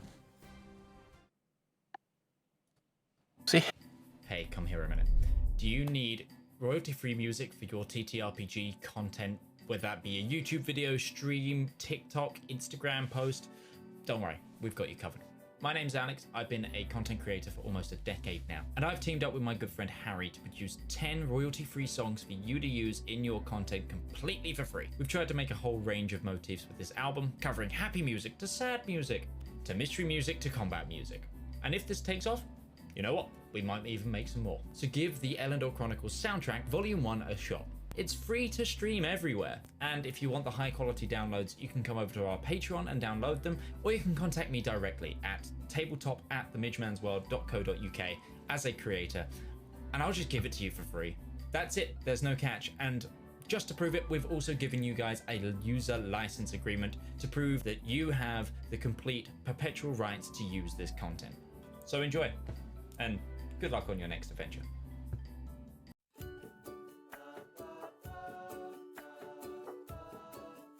Oh, good day. I'm Martin Sanderson, and I'm the CEO of Avari Military Solutions. We here at Avari know that it doesn't take much to cause problems out on the frontier, whether that be from local pirate raids, neighbouring interstellar powers, or even just an unhappy populace with unreasonable demands. Just what is a small to mid-sized regional power to do when faced with these problems? You look to Avari for your solutions. With open-ended contracts, well-trained personnel, state-of-the-art aerospace forces, and competitive rates, we stand ready to help find the right solution to your problem. So if you have a problem, why not call Avari for your solution? Our operators are waiting to take your call, and consultations are free of charge. Avari Military Solutions, a solution for your problem. Avari Military Solutions is not licensed to operate within the Kark and Grey Baronies, the Andes Corps, or any Class A combat zones. AMS is a subsidiary of Omni Radiance Holdings, a family company.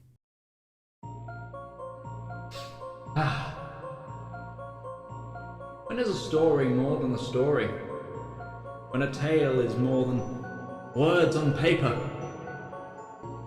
When is an ad more than the script it's written on?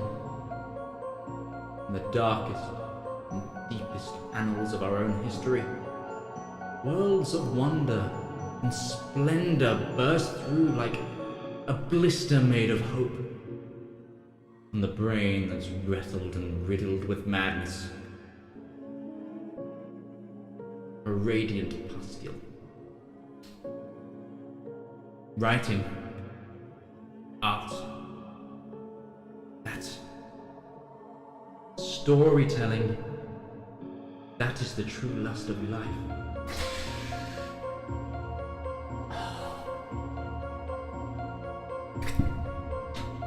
You too can dutifully indulge in art. Like fans of the greats.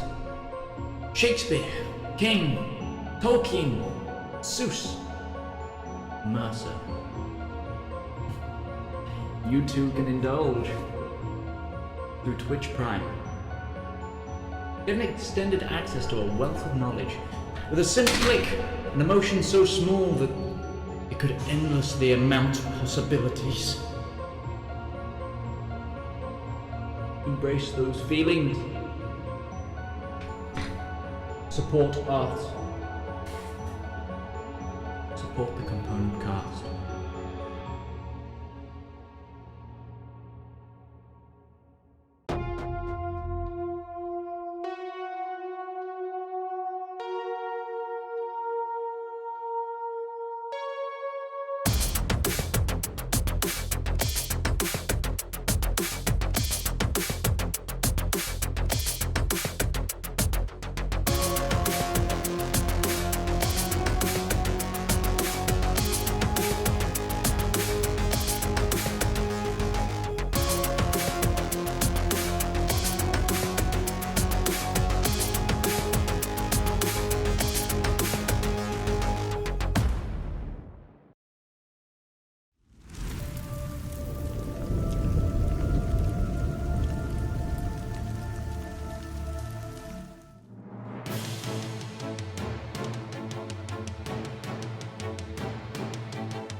And we're battle map back. Okay, it is end of Rosalinda's turn. Ruby, over to you.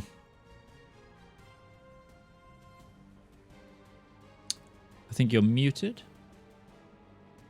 Yes, it is indeed my turn, and everybody is hugging it. Hugging it. I burned a third last time, so we're going to do it in a second one. We're going to fireball again. Sure. Also, quite freely, would you mind making an Arcana check for me? As I think you have the best view of the blood. I dropped it on my character sheet. It was a 15 plus 8. Oh, over there. Get over there. Watch it be a fucking... Yeah. Fuck you, game. Okay. 11. You see Also, that... I also have proficiency in Arcana. It's not your turn. Basic. Fair enough. Ruby, you notice like where the beholder fell. There's like the blood that is now bubbling and boiling has begun to fester. It's like gone necrotic.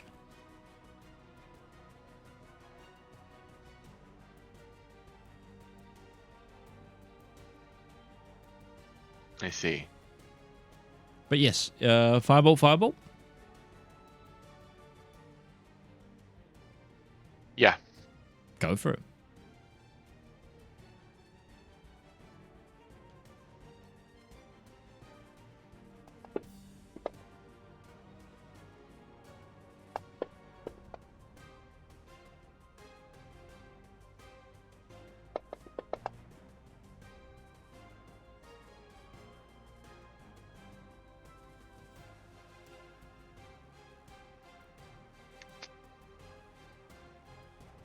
23, 24, 25.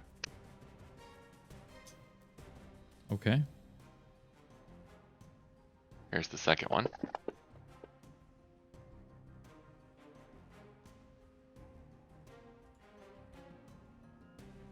$30. Wow, Fantasy Grounds really decided to update and be like, "Here, Valymr, here's 20 different upgrades. Here's some new stuff. Ruby, here's a middle finger. Get used to it."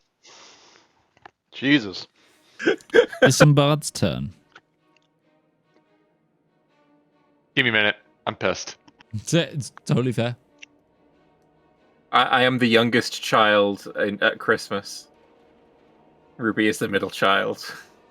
30 went through. No, Breton's the fucking middle child. He's been totally unnoticed this stuff from Ruby's getting negative attention. She's the oldest child.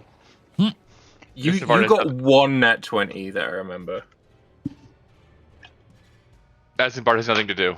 Okay. Dodge action. Okay. Breton. I'm gonna see what I can do to the bell. I don't think I can hit it hard enough to damage it, but we're gonna give the old call a try.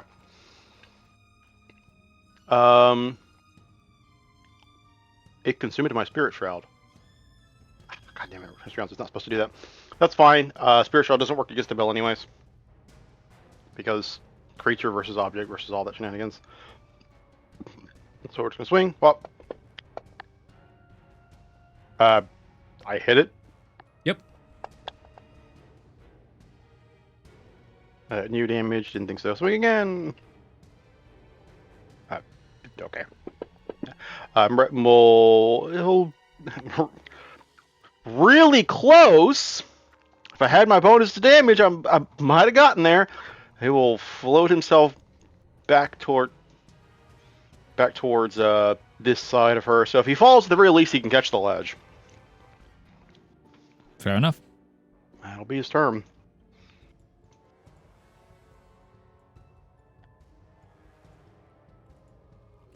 It is the bell's turn.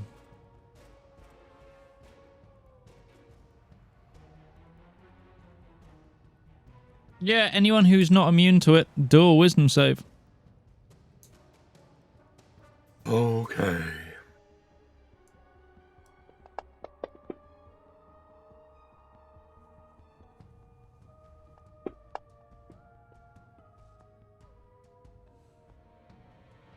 And Zara as well. You've given her the +3, right? Yeah. Okay. Ooh! Oh! Bless! Fucking... the bless clutch. Yeah, Zara's good as well. I realized that I rolled one of the Havarane Blackguards who's immune, so but the other one's saved. Okay. Valymr, round 11. Is this officially the longest combat in the campaign? Yeah. In terms of rounds? For sure. I don't remember how long the fight against Ruby's father was, but that one felt like it took forever too. There was a couple of I that think took this might be the multiple longest, sessions, yeah. but I think in terms of round count, we now might be at the highest. I don't think even the fight against Autocause was this long. Of course, we also flew through that entire dungeon on dragons, so... Mm-hmm. I think the siege was longer, the one we just did. Maybe. Valymr. Hold action, Eldritch Blast. Okay. What's the trigger? I see enemy that isn't Bell. Okay. In range. I'm gonna also get off the edge. Can someone roll me a d10, please? Don't roll a 1. I think it's your turn, Beth.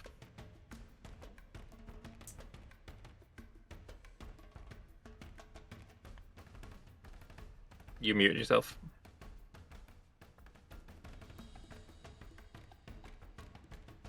It's a layer action. You muted again. You still muted, Doris. Still muted. I'm muted on Discord. There we go. Odd. What am I rolling? Roll me a d10, Layer please. action. One at a time, guys. Roll a d10. 10. You guys are safe. I think that's the good version. Yeah. Zara's turn.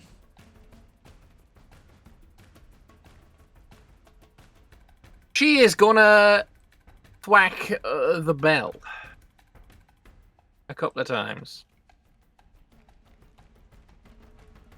So start off with whack and a hit for hopefully enough damage. 32, and then another thwack. 27 for 32. There you go. Yeah. 64 damage to it. Unless some of it was absorbed. Nope, no absorption. Alright. Basically, you beat the threshold, all of the damage goes through. That's how thresholds work. Sweet. Oh, can resistances not work in tandem with that? She's not resistant. It's not Or resistant. it's not resistant. Oh, okay. It has no resistances. Good to know. It has 1 immunity. And then the thing. Rosalinda.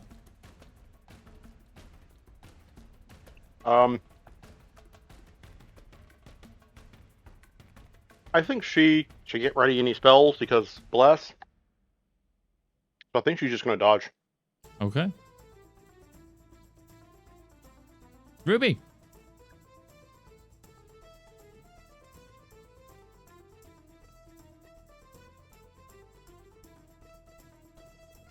Throw a couple more fireballs at it.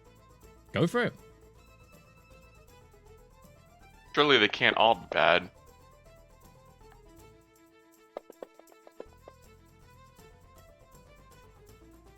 $33.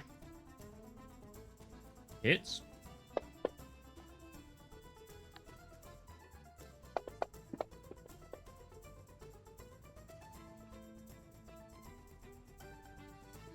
$29. $28.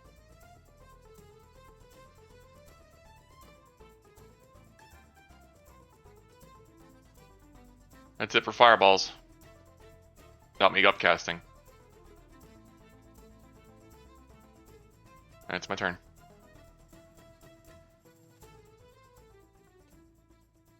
Isambard's continuing to dodge. Can't do anything else, yeah. Breton.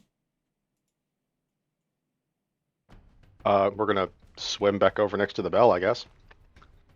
Take some more swings at it. It's not letting me accept that movement.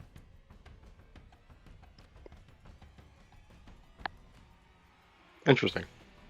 Oh, there we go. Waha!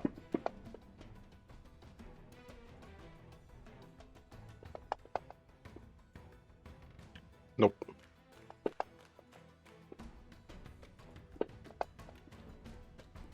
Nope.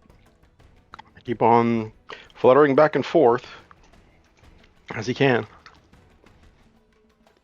That'll be his turn.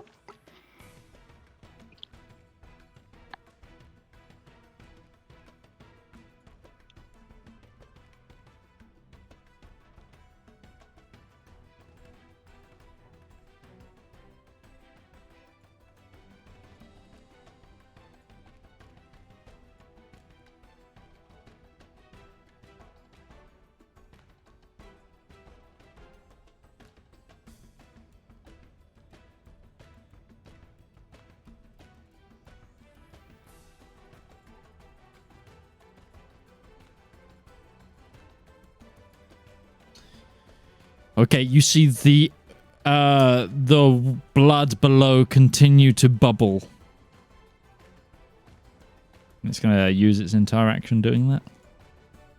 In the course of me DMing and playing D&D 5e, I can count on one hand all the times I thought, man, the longsword Shatter Spike would be really useful here. If I even remember the name of that sword correctly, because it's from a very small D&D module, that its entire thing is when the sword strikes an object, it does automatic critical hit damage. It's the only time it was one of the most weird written modules I've ever seen. It was very early 5th edition. I think it was actually written for like 5th edition's pre-concept. If I need to stop talking, just tell me. Your Valymr's turn, yeah. It's all good, man. Bless is concentration, isn't it? So I'm not going to cast any other concentration.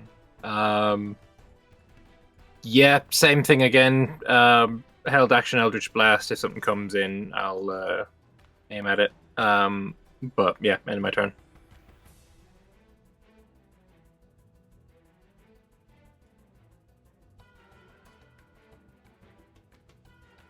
There we go. That blood pool is getting awful freaky. There you go.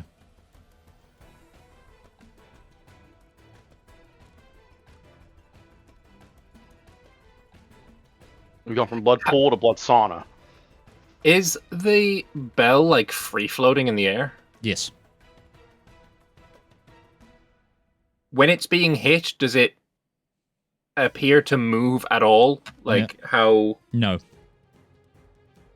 It's like hitting an absolute solid object. No, not even micro move. Okay.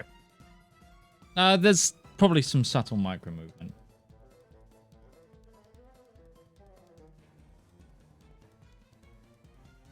Alright, but yeah, that's the end of Valymr's turn. Okay.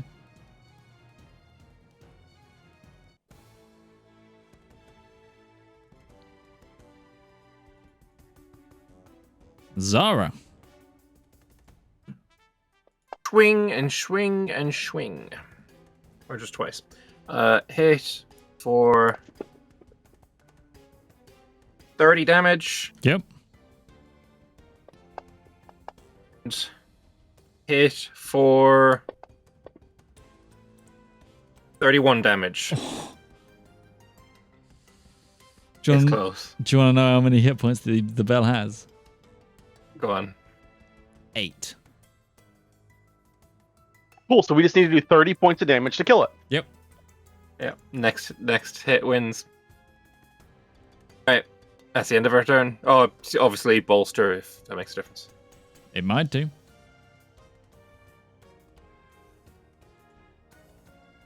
Rosalinda.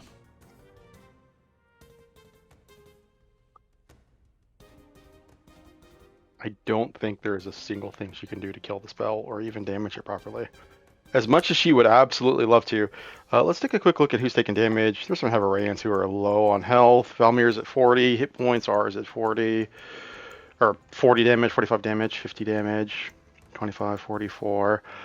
But I think If I double check her preserve life, it's only up to half, right? No more than half their hit point maximum. Let me move some stuff around and draw a little template right quick. See if we can figure out.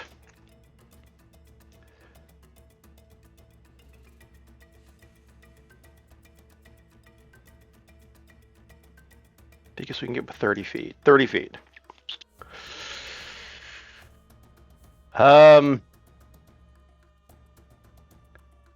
Sorry, Sir Bard. I guess it sucks to suck here. She's going to throw out a mass cure wounds. Just saying, screw it. We're just going to hit the people that are inside the circle. Unfortunately, Bard is just too far out of it. Which is going to restore... Oh, let's make sure I target people. That would be a really good idea if we actually target the people before we roll the thing. Hell yeah, it would. 2, 3, 4, 5, 6, 7, 8. They're going to get back this. 29. That is also going to heal. She's a blessed healer, so that is going to be 2, 2, 2.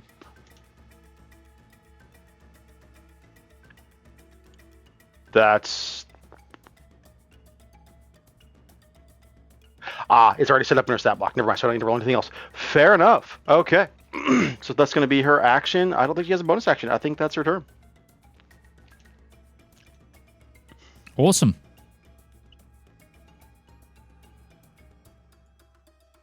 Ruby.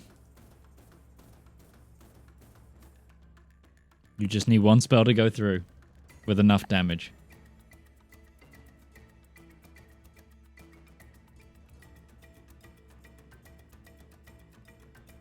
You're muted on your headset. Sorry, I'm gonna do Sunbeam once.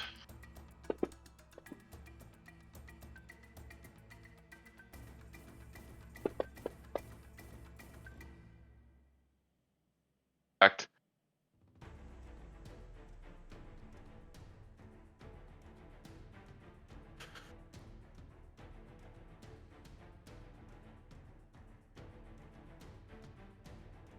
Cast a quick action 8th level incinerate. 15d6. All right, here it goes. I can't dodge, so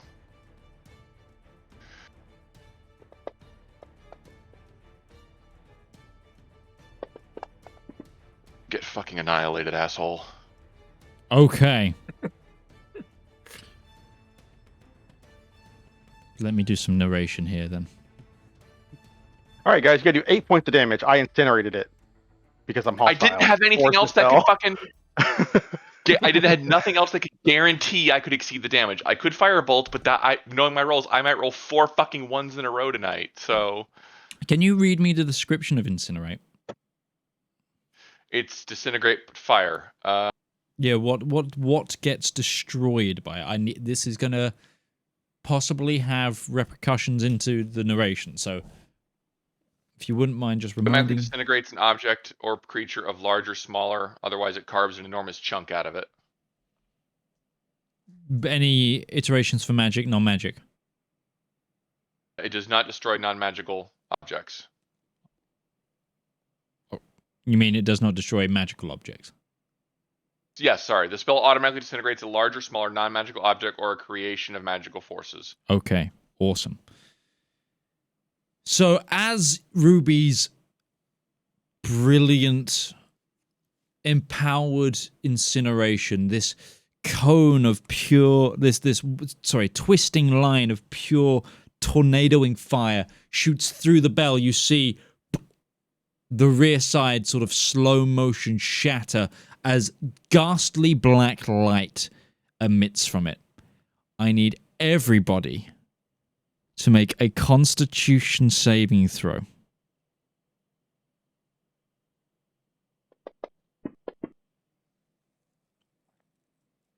Okay, well...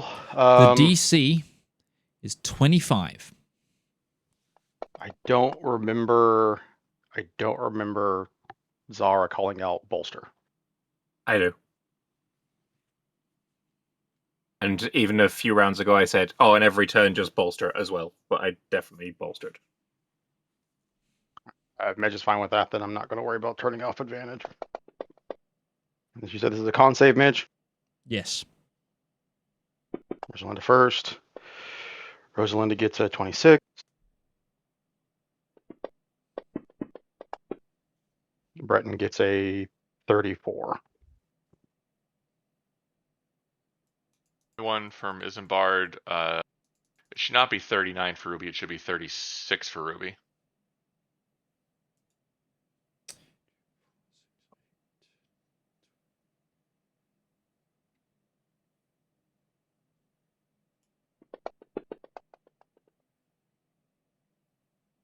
Okay. So it is 69 points of necrotic damage. Halved if you saved. Quartered from your 34. resistance. 17. As the bell shatters and the water stops. With it, you hear, and all of the fog begin to fade around the castle. The blood, however, does not stop flowing. But combat is over.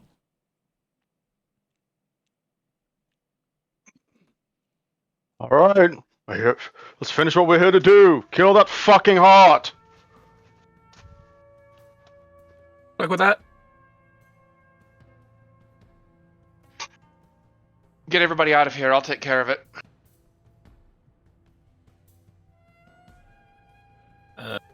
Zara will move Breton back to the edge.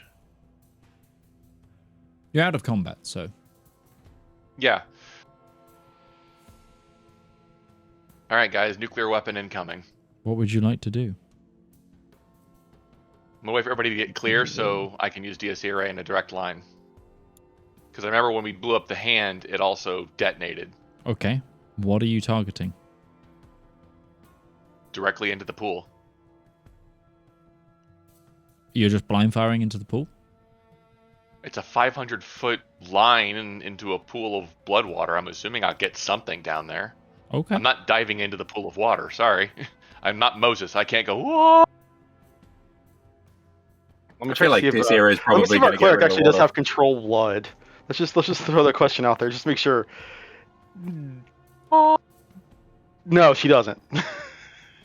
What is the width? For lack It's of better 15 foot on... 15 foot. Okay.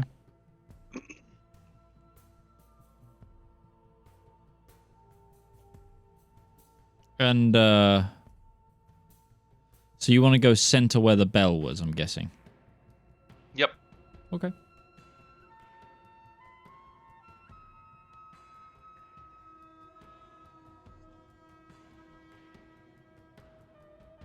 You begin to charge DSC. Dun, dun. Everybody else needs to get out of here. Out of here, like, you are the ride. Zara can pick you all up and fly away. I also think it's very reckless for us to just leave while you do this. You're going to take a big blow when this goes off. Ruby, Right, tank it. sorry, it was 17 much damage. I didn't even mark the damage. Breton's not even... Breton's just now past his hit point, his temporary hit point threshold. Okay. Rosalinda took 17 because she also succeeded. You know what? Rosalinda will actually, if that's what you're saying, Rosalinda is going to wave everybody together. If anybody wants to get the hell out of here, Rosalinda will cast, presumably she has something in camp for this, Word of Recall. She does.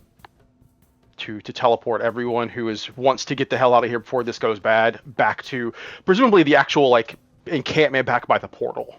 Yes. Yes, it's in her tent. So the Havarians and maybe Isambard and herself. So,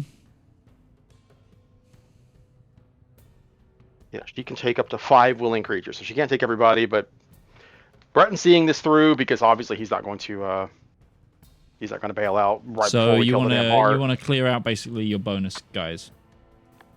I think Zara should stay. Let's see here. We have a couple of rounds here before things get freaky with it.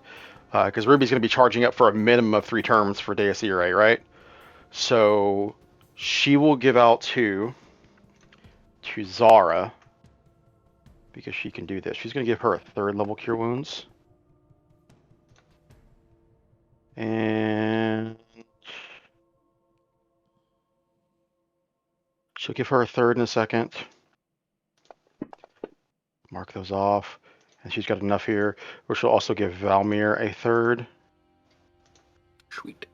Because we have turns here where Ruby is preparing to do this. I didn't target you there, Valymr. I apologize because this is being wonky. But you get 22. So you're pretty good. Zara should be more or less perfect. Okay. Yeah, and then she'll get ready to ward of recall anybody who wants to get the hell out of here before things get bad. So presumably the Havarans, I imagine Isambard is also like, don't mind me, just gonna. Yeah. I don't know why this got something ancient. he aged a lot in that fight. The blood did something to him. Okay.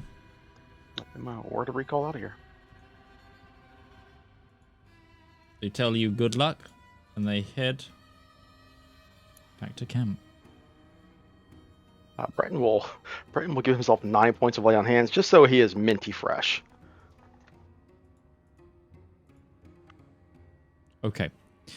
So, just so I can get this straight, you are just aiming Deus Irae straight down into the pit of blood. Yes. What was that face? Okay. The DM pulled a face, get him. Don't let him touch the Poker face. dice. Oh, You made a face, DM. Yeah. And you fire Deus Irae. The scorching, heightened, true limit of your power, burning straight down into the blood. And into the possible ground or whatever it is below. And it's a 15-foot cube, right? Circle? Yeah. Okay.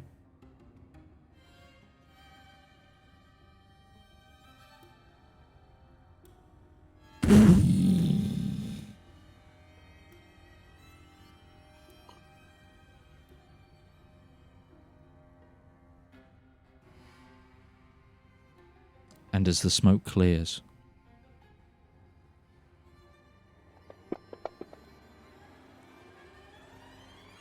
Nice round number there. Yeah, The worst really. part is now we got to look through a whole bunch of 1s to figure out which of those 1s are actually 2s. unironically, No, because this is radiant damage, kind of not fire. one. It's fire radiant. It's both. Okay.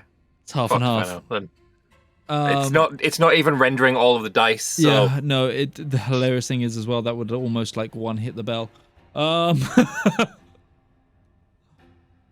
Knowing it would somehow manage to dodge. Okay. And how long is the line again? It's 150 feet? 500. Or 500. 500 foot. 500 foot just powers into the ground, which the blood pushes through and pours through. You feel a rumbling throughout the castle.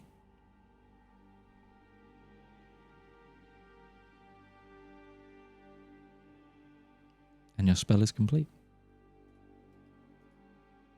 No explosion. After the rumbling ceases? No, you're just left with a deepening. Well, it's odd. So like, there's a layer with the blood, and then it like has another pit in the middle now, where the blood's There was no pooling heart down. there.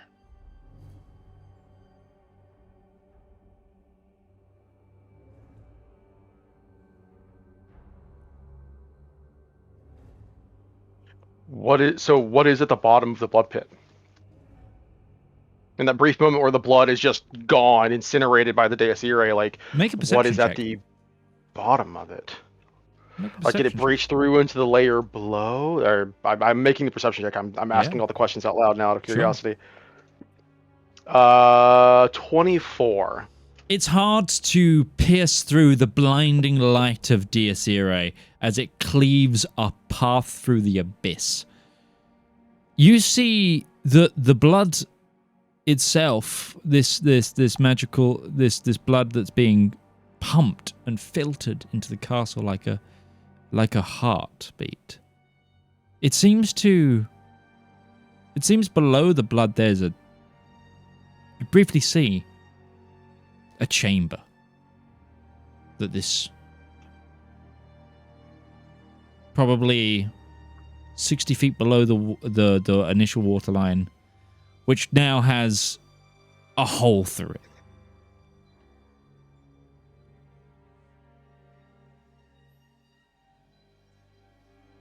I will not make a stupid Futurama joke. I'm going to make a stupid Futurama joke. Oh, don't worry about this bad boy. We built it with 8,000 holes. Oh no, it crashed into the ice planet. They breached all 8,000 holes. Fools! Why didn't they build it with 8,001 holes? Anyways.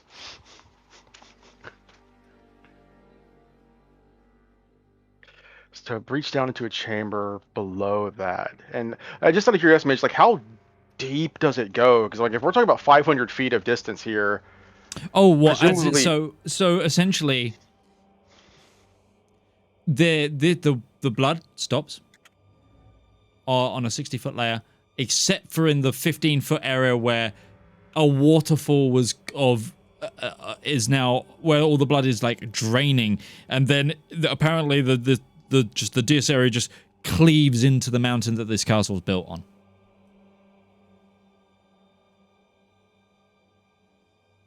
Your I think Breton looks down. are fucked. Looks up.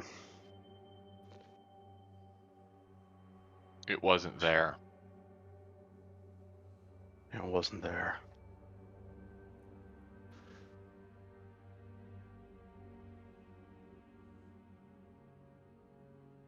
The bell is dead. The mist is fading. They've got nothing left. Regardless, we need to make sure that they have the situation that we are going to control the keep. Because if the heart is anywhere, it's either in tier, and Breton look up towards tier 4. So all that's left is, we're on tier 3, right? There is still a tier 4 to this. Yeah, there's this main keep behind you, yeah. Can I do something that might be a little silly? What's that? I cast locate object for Heart of Null.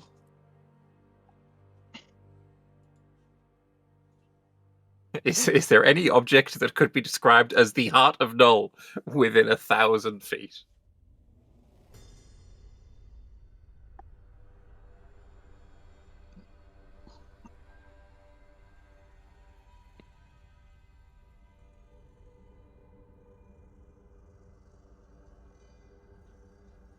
You don't get a ping on locate object. Okay. I will be a benevolent DM and say, look at the description of the spell.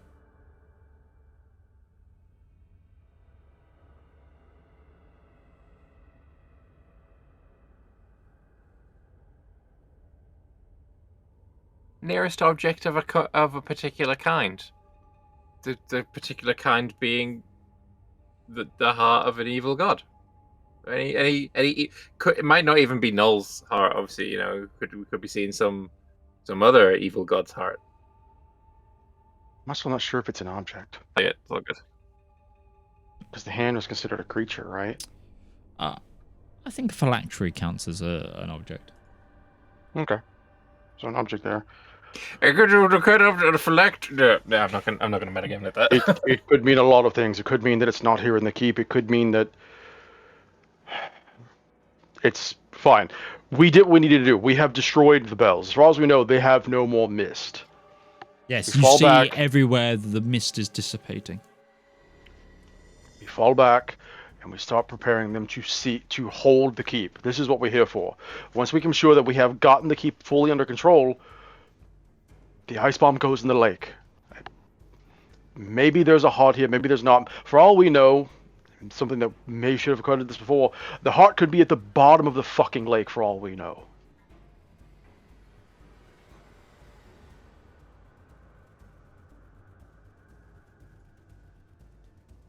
We did our job. Let's get the hell out of here. Yeah.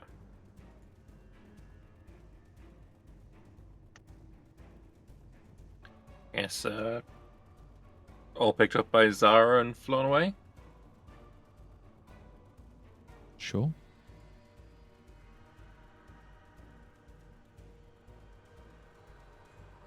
Okay.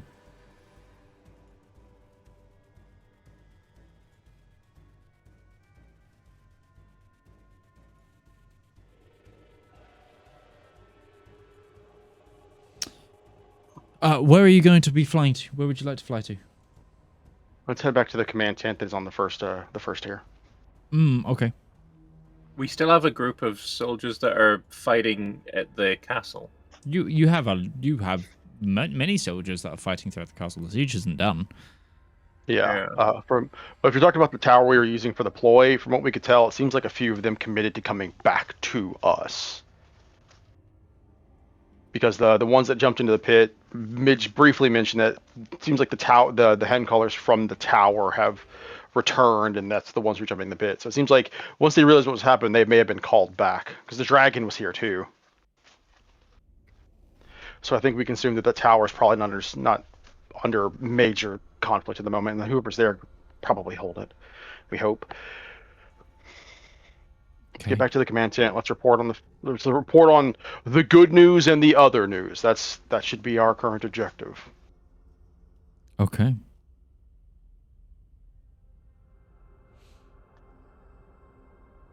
You all fly up and over into flying over the battle, and as you look down and you see your troops making major progress. It seems with the destruction of the lord of this keep, and as well as the other vessel of Null, you notice piles and piles of bones, as it seems most of the reanimated skeletons have been completely decimated. A lot of the fodder is completely destroyed. Now your forces are only dealing with what seems to be demon colors and other humanoids. It seems that like control of the mass hordes has been lifted. But you fly and you reach back to the gatehouse tower on the island, which became the forward observation point.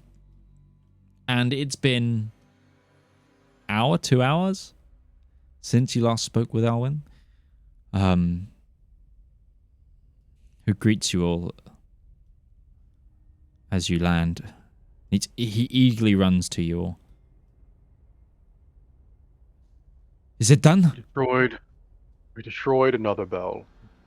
From what we can tell, which I'm sure you can see too, I think the mist is done. I don't think they have much of the means to produce it anymore. The central point for that has been destabilized. We can't confirm the heart is gone.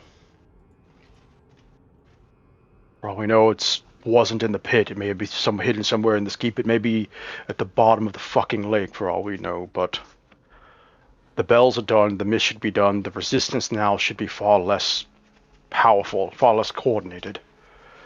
All that's left now is we need to finish sieging the keep and take proper control of it. Mopping up duty. Excellent. That is fantastic news.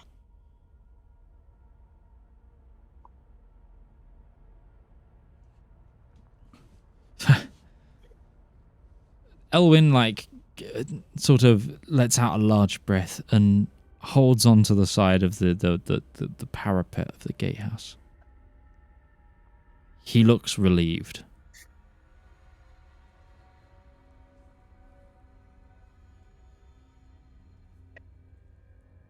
We only took one loss. It was a Havarian knight named... We're starting to look over at Valymr. The one that we lost. What was his name? Tommy will look to the sky where the DM Florin! looks down Florin! His name was Florin! It was Florin! Florin, look. Valymr doesn't have dyspraxia. That's just Lambert. Florin. I'll add it to the list. The others return back to the main encampment. They're fine. I think, despite the fact that Breton, he still has resources to burn, at least a handful of them, and he's got basically no damage on him. I think Breton just looks tired too. It was kind of an exhausting fight, more so than like a taxing fight. Mm-hmm. I'm going to go and catch my breath, and then we can figure out what our next move is going to be. That is great news. I am receiving reports from all over the front. Ever since the fog lifted, the forces here are much weakened. Yeah. We may have the fortress by first light if we continue up. Don't overexert yourselves. The last thing we need to do is make foolish mistakes now and take losses that'll make our ability to hold the fort in the long time that much harder. Let's not lose our complacency.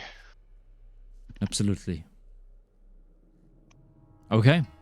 So are you four going to return to camp? I think Breton is just going to pick a spot in the command tent and just kind of like sit himself down and just kind of like lean back and he's just going to catch his breath. Sure. And just kind of ponder, like, did they miss something? Did they miss information? Or did they miss something that would have told them better about what the fuck was going on? Or where the heart should have been? He'll like crack open the journal and start looking through the journal again. Like, was there something in the journal that they missed about the heart? I made the assumption that it was down there because the blood was all going there with no outlet.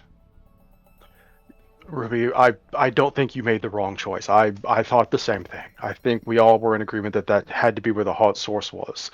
What does a heart do? It pumps blood, circles towards itself and then out. So it made sense that this was the center of everything. And sometimes you guess when we guess wrong, even as educated of a guess as it was. It doesn't mean that we fucked up. It just means that we didn't kill two birds with one stone here. We need to find that heart and destroy it before we leave. We have time. They're still going to be sieging in the castle for a while. Hopefully things should go far smoother for us, but before we get out of here, before we return and start to report, we have time to spend some time searching the castle itself. I think we should really give this thing once over. And once we manage to eradicate most of the resistance, as they're securing it, we'll have their forces to help us search the castle too. We don't leave a single brick of this castle unturned before we leave this place. If the heart is here, we'll find it.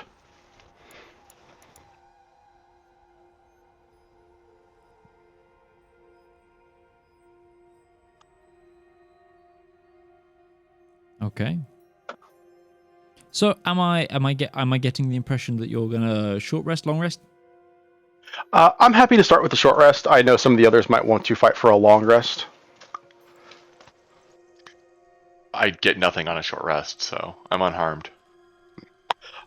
Breton still has a little bit of resources and isn't too worried about how much he's resting, so he'll burn some harness divine power. He'll harness divine power. He'll get back 2/3 level spell slots, okay. And he'll take an hour or two to rest up. Wait.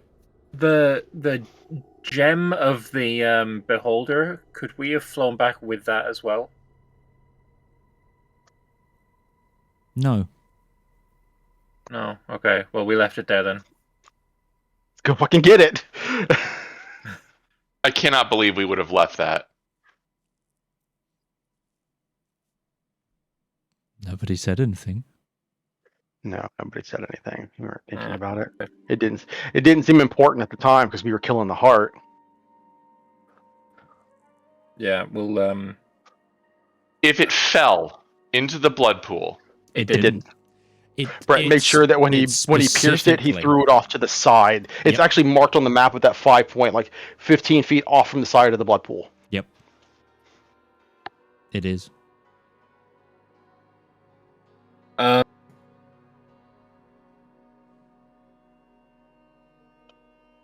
You and Zal are in Zal, good shape. yeah. I could grab Silveril. We could go back and check it right now. Yeah, I think we go back and get it. Breton will pick himself back up like an old man, stretches back. All right. Okay, you begin the flight back. Back, flying over the castle, over the multiple tiers, over the evolution of combat. Back to where you fought the bell. Where you fought the because beholder. While Valymr was so kind to do it last time, I'll do it this time because I also prepared. I'm going to locate object on that eye. Mm-hmm. Okay. I too have that spell prepared, and I've got second level spell slots I can burn, so we're good. I have no seconds. I have 1/3 left. I got you, bud. You now want to try and go for the eye, yes? Yes. That would seem pretty up close. I'm pretty sure it qualifies as an object at this point. It's not a full creature. This is the object. This is within a... Brett has seen it. I don't know if he's touched it quite, but I mean he did pierce it through with the sword and fling it like he was hitting a baseball. It's familiar to you. It's familiar. I'm just looking.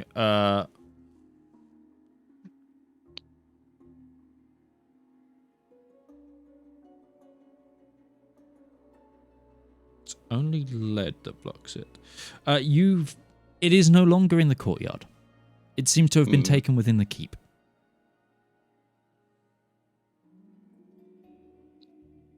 I think we should still go after it. If it's inside the main keep, that's where the fighting is going to be greatest. Ruby needs to rest. But assuming that we'd be gone, like we gave a report, we realized we missed something, we came back. Let's assume that we'd been gone for maybe 10 minutes if we did this before we rested, So we come back. How well is this blood draining? Because the blood stopped pooling here too, right? Once the bell was destroyed, the blood stopped flowing into the pit. Oh, no, it's still flowing. The blood stopped bubbling and boiling. Okay, stop bubbling and boiling. Is it draining out of it now that there's a huge... Yeah, a lot of it seems to just be fully draining into that hole Ruby made.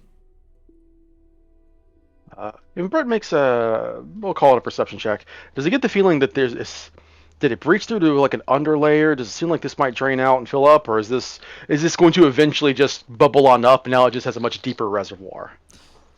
Yeah, give me. Yeah, go I rolled my perception. It was a natural 20. So if you want to make that investigation, it's still a natural 20. Yeah, no, it's so totally fair. There's my 20 for the session. It was on a perception check to determine how much blood could fit into a hole. Yeah. You take a look. You try to see through the pooling, and you notice that you think deep down in the hole carved by Ruby, you seem to have hit an underwater, underwater is such a strong term. It's doing a lot of heavy lifting, calling it water. Some sort of cavern, some sort of deep cave system in which the blood was already filtering into. So you feel like this cycle is continuing. So now we put a hole in the pipe somewhere, and it's just kind of constantly flowing. Yes. You do the feel amount of blood. You do feel like with the pooling that, as you look around as well, blood isn't getting to, you think, everywhere it was meant to be. So this is a major hole in the pipework. 500 feet deep. Yeah. Well, you see right there, you got a hole in your foundation. That's going to be a bitch to fix. I made myself laugh with that one. I didn't make anybody else laugh, but I laughed. I thought that was funny. That's fine. I'm laughing at you laughing. Yes. Yeah. Valymr. Yes. Do you have anything that prevents someone talking to you in your mind? You don't have a ring of mind shielding or anything? Nope, that went back to the family. Can you make a is it wisdom or charisma?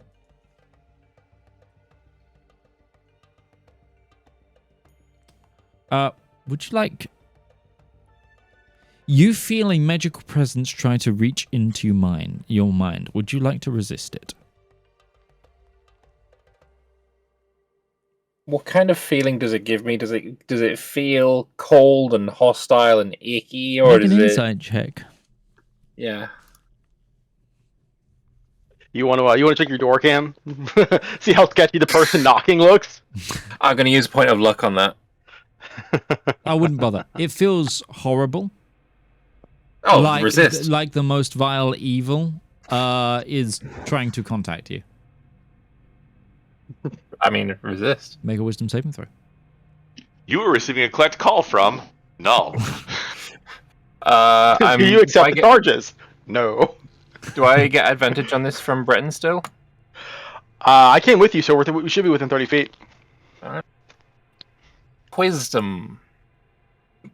Bless would have run out, right? Blessed is a minute. It's probably gone at this point. Okay, Yeah, let me manually remove that.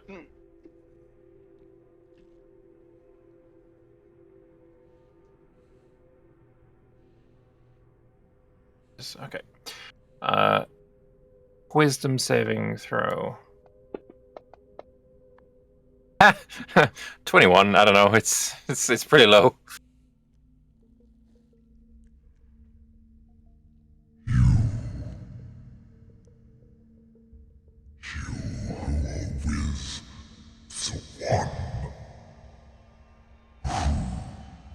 Embodies the one who slayed me.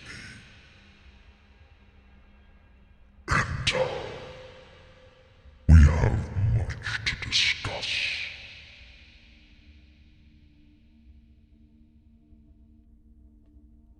You who are with the one who embodies the one who slayed me, enter. We have much to discuss. I think I got that right? Yeah, pretty much dead on there. Okay. I don't... Sometimes the brain actually just, like... Works. Clicks. Yeah. Sometimes the voices we do don't come out nearly as clearly as we want them to. As I've been gated so many times on Discord, it's like the number of times I've repeat the DM. So what you did here is a bad thing. Repeat again for the transcript, please. I will try for the transcript.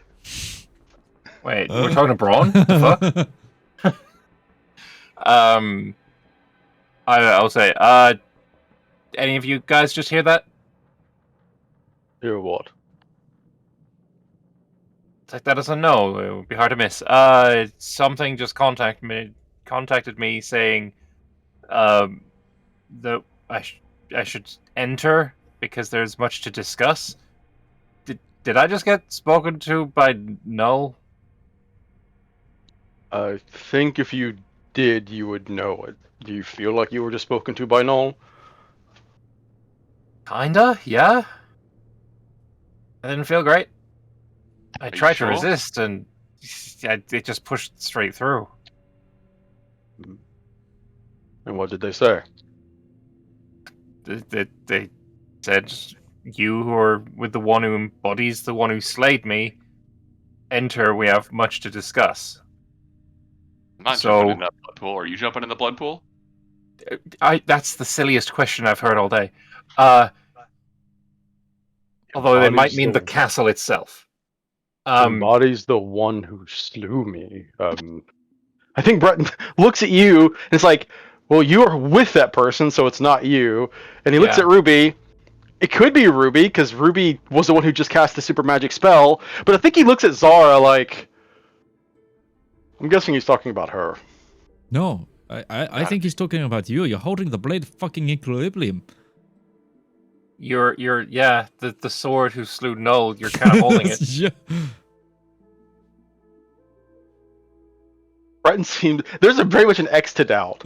That's Breton's humility coming out. Like, no, I'm not that. Like, listen, I'm doing some good stuff here. I'm not that important. I love that everyone's kind of pointing at one another. And I'm like, well, it ain't me because I'm with the person. I'm safe here. Possibly an option. Definitely not Valymr. The only person we've confirmed is definitely not Valymr. Yeah, I'm just the fucking vessel for the conversation here. Congratulations, you've been downgraded to a phone. Wait. Was this like a message? Can I respond? Yes. Would you like to talk? How about you come up here and then we have a discussion? Because there's no way we are walking into your trap. Bitch. You had to Jesse Pinkman at the end there, didn't you? Yeah, bitch. Look, I got 20 charisma. Got to use it somehow. I cannot. You saw to that. Enter. You have my word you will not be harmed. Where? And as you hear that, the gate to the main keep, the door opens. I said that he should come up, and his response was he can't, and that we saw to that. And he also gave his word that we won't be harmed if we go through that gate. Are you sure he gave you word about all of us, or just you? You're the one he messaged.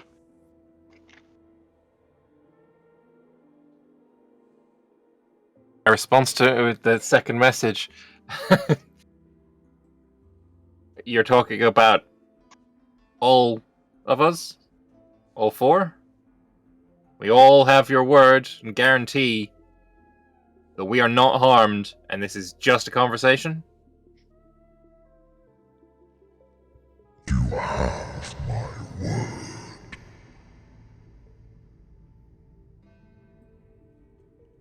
Yeah. I think it means us all.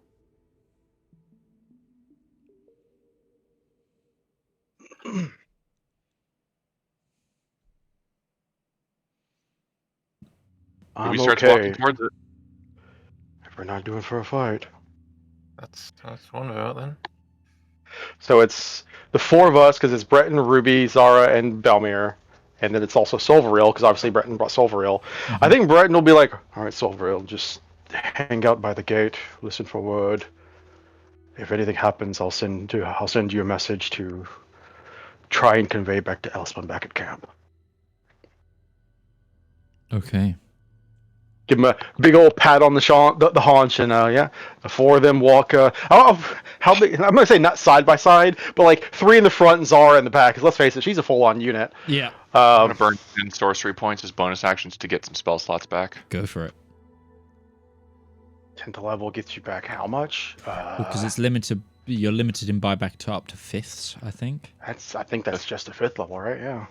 5th and a 4th.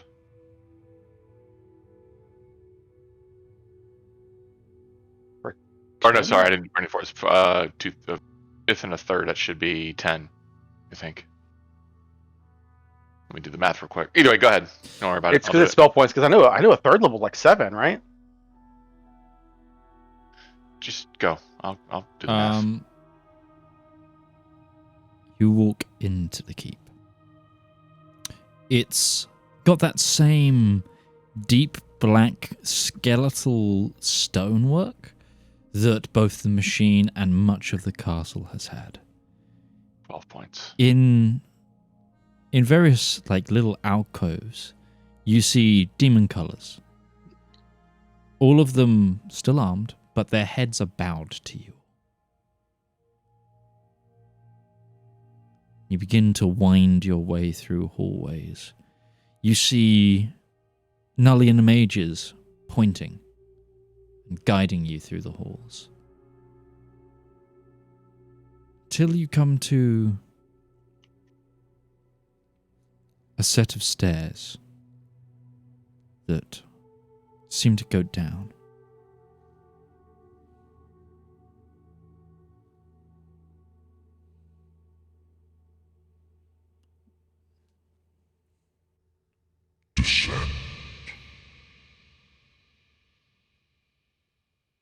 wants us to go down.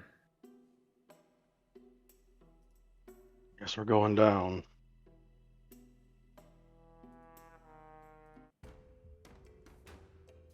Breton will turn on his little lantern. Bink!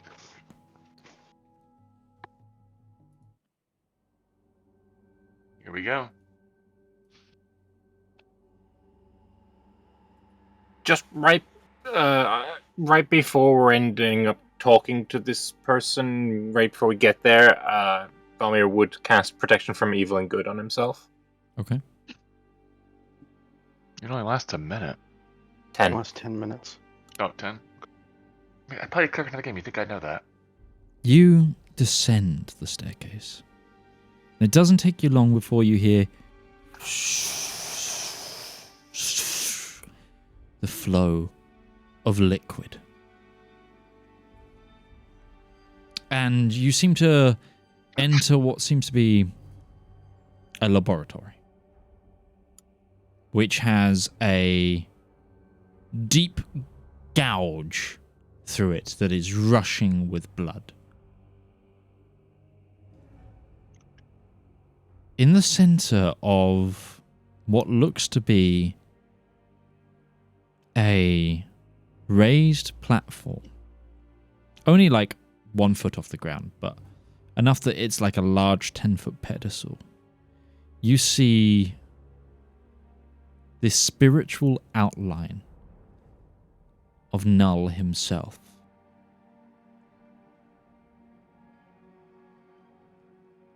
A physical manifestation.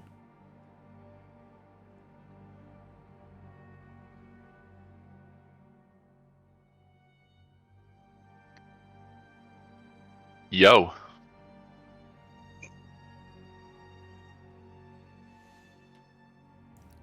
For the world when you were dead.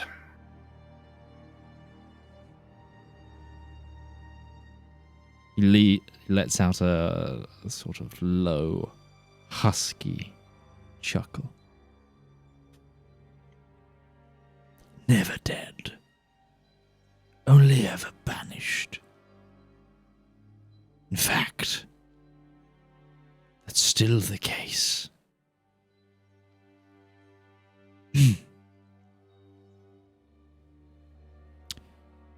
So you seek to undo, to prevent what I and Zedaar,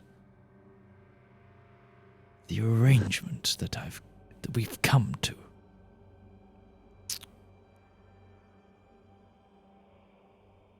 Is that it? Is that why you're here?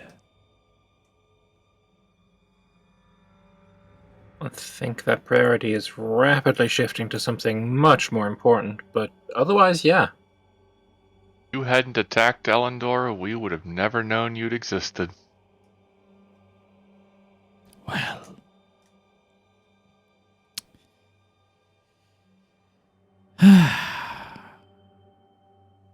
I'm only doing as I'm meant to, as I'm told.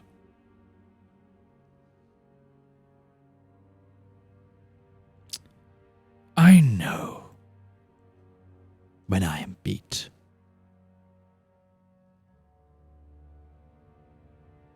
I know that my gambit here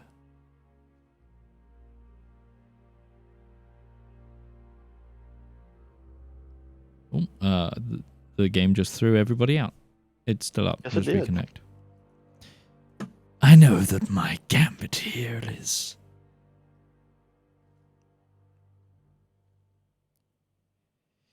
at its end, and that I am in no place to bargain. But Why aren't you?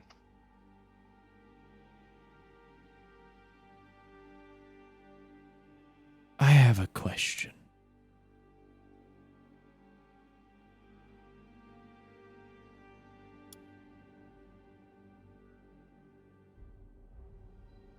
What will you do about death. When all of this is over, if you are to beat Zethacris,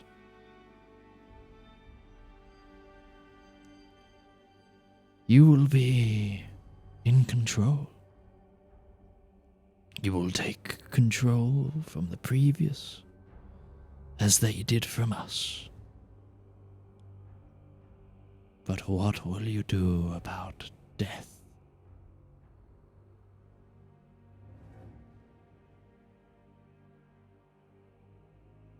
You have a function as a god that you failed to uphold.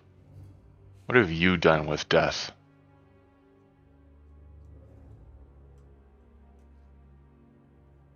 I've treasured it. I've always treasured it.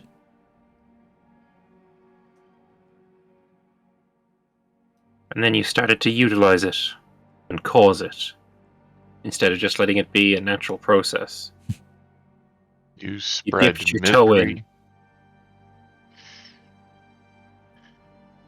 You spread misery, pain, and hate to so many people who did not deserve it. You were given a choice long ago. Everyone else agreed but you. I was never given the choice. I am no more a puppet than you are.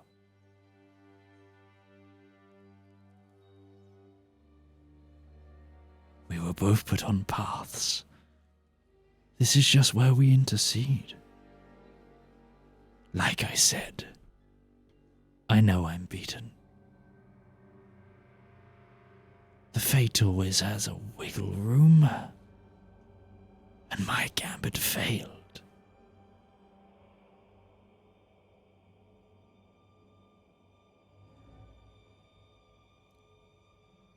So what will you do about death? What do you want? Has a place. Part of the cycle. You're born, you live, and you die. Just because you won't be here responsible for it doesn't mean it won't have a place. It is not for the god of death to put their finger on the scale.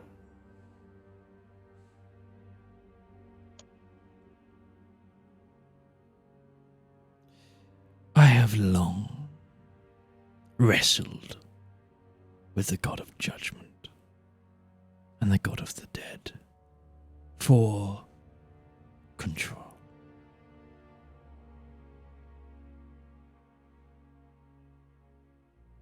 Do you think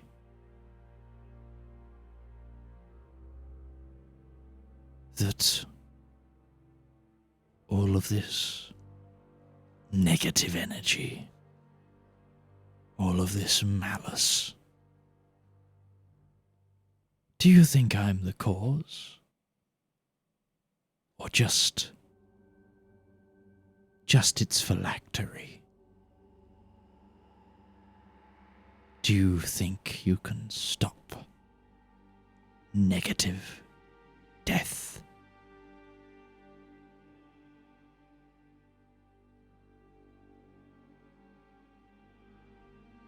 Without negative death, there isn't life. There isn't healing. Nobody denies that you have a purpose, Null. That was never in contest. If you had stuck to what you were designed to do, what you were meant to do, none of this would have happened. But you wanted more. See, it's not just death that you are. It's greed and ambition. And failure. Light and the shadow. The shadow cannot grow greater than the light that shines it. but neither can the light eradicate the shadow. But what did they do to me, Breton? Where was They I? banished you. Precisely. It's why it would never work. They banished me before. They knew that they doomed themselves to this culmination. The cycles, the meetings in the ley lines. They ruined it. They changed it. They added instability to the already unstable. What you promised Zethacris. Is that what you promised all your followers, that they were in the right in rising up and trying to end everything? Partially. Zethacris came to me. I didn't seek him. I don't seek any of my followers.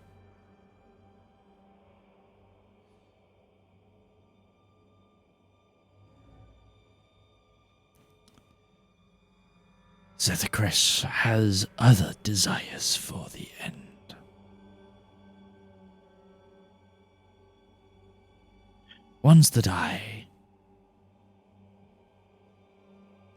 Ones that only serve me if I am not defeated. But I can see that my gambit has failed. I am no longer party to the end. Fate, it seems, is firmly in your hands. So, in this parley, in this discussion of ours, I merely wish to guide you, warn you to destroy me or to purely destroy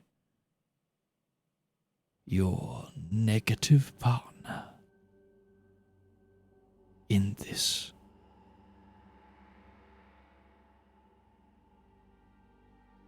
The cycle might just continue.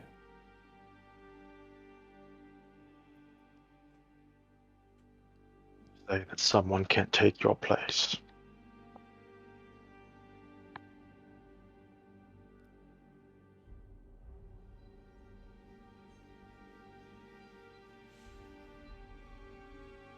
You make it seem like the way we are doing things, we are just refreshing the world, refreshing a system that might in turn become broken like the one before it. But that doesn't mean that we can't serve to try and fix the holes. What if someone takes your place? Someone who won't try to bastardize the process towards their own ends when the system doesn't serve them as well. It won't just be my power you need to take. That is my point.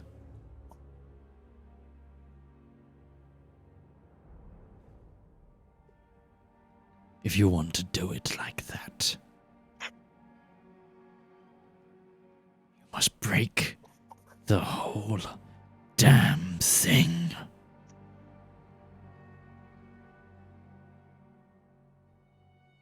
See, I live in the damn thing, so I'm not interested in breaking it.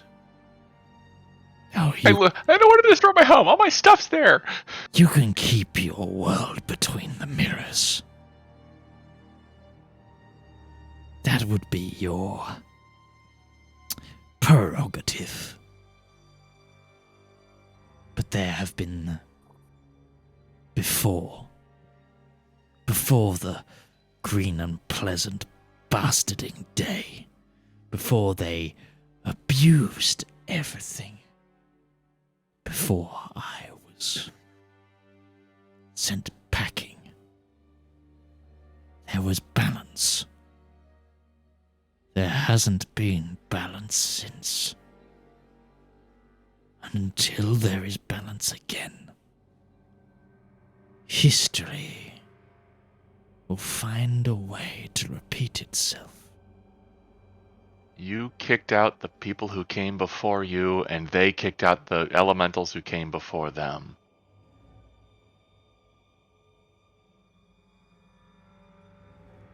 Give me a religion check, just. I wish I could. I can't log in right now. Oh, everyone. Yeah, we can't reconnect. I'm in. I've been sitting at resolved connection to server for like 15 minutes. Okay. Everybody cancel. Let's do this one at a time. So Lambert, stay in. Ruby. I just got in. Yeah, if you go in now, Breton, if you go, because I was also trying on the observer, so it was all probably trying to load all at once. But I don't have its character sheets and stuff aren't loaded yet, so. Okay. My religion is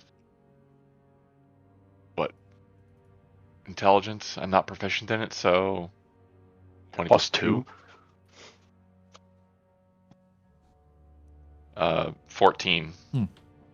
So you would know that Null came in actually one of the last. He came as part of the Assembly of the Apocalypse, but only late, like he was the last of the bad guys to come in. He actually came in at the same time as the good gods.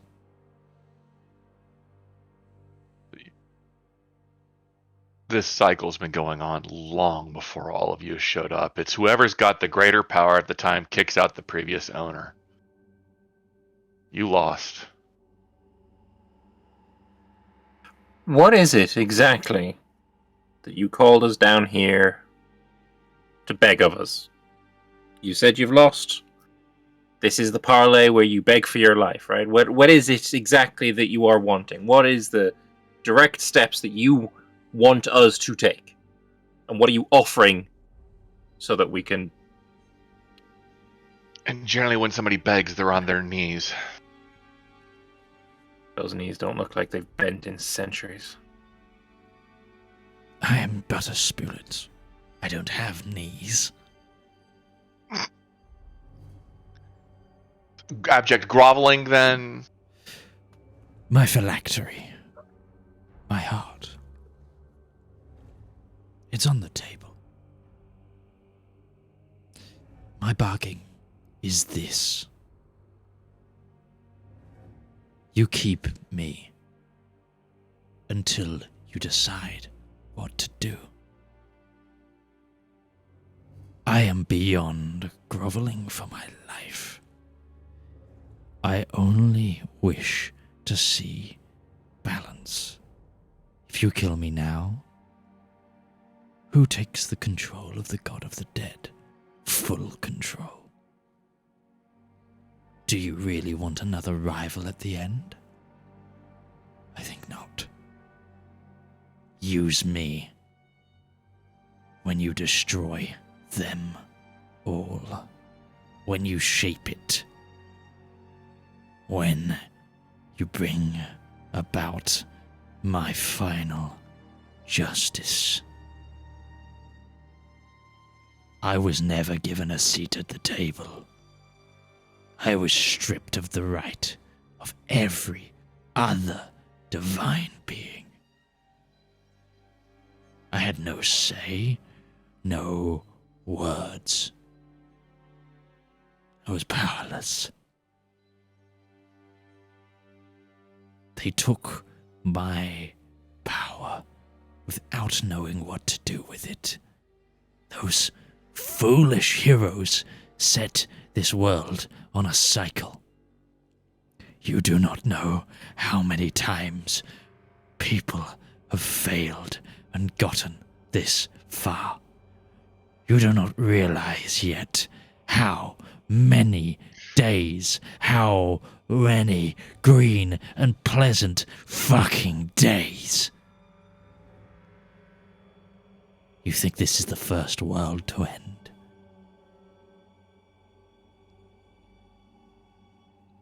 It could be the last world that ends. Do you understand me?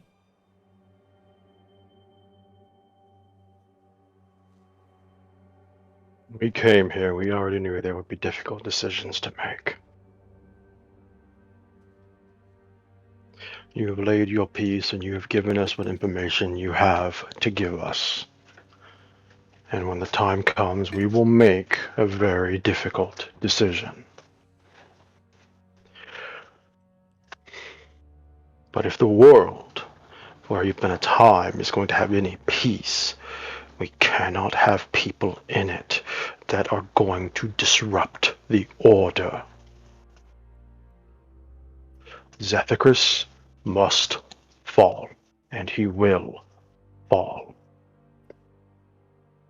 Whether or not we walk out of here with your heart intact or destroyed falls to you then. And whether or not when the time comes, you're still going to show him your favor.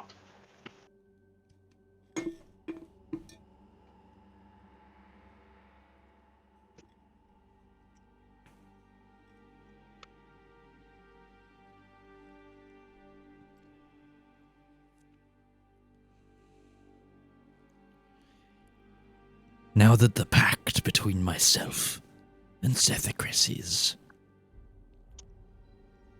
signed, I cannot undo it, but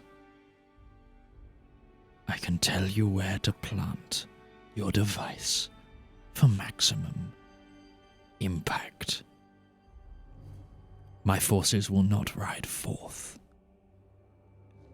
as long as it looks like to the rest of them that it is by your hand I am stopped.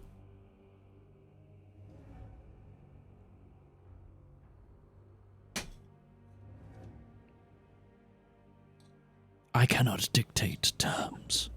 I am in no place. I use my last moments to merely counsel.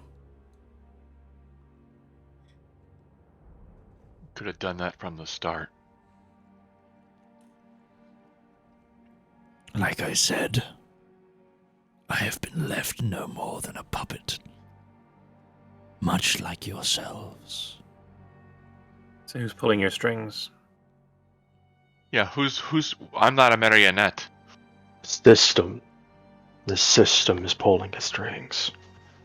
That's what he's been pointing at the whole time. The whole order itself that was built up by the ones that came after him set all this in place. And he's not making any of these decisions himself. No, this is just the results of the system falling apart.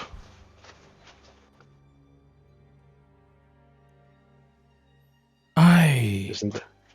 Of course, had my say in terms of seeking chances, what I thought were chances, opportunities, much like my pact with Zethicus.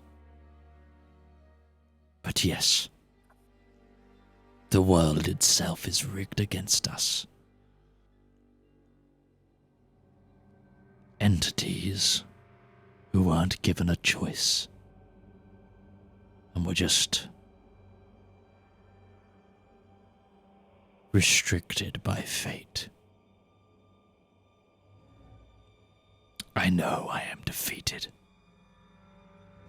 I'm not trying to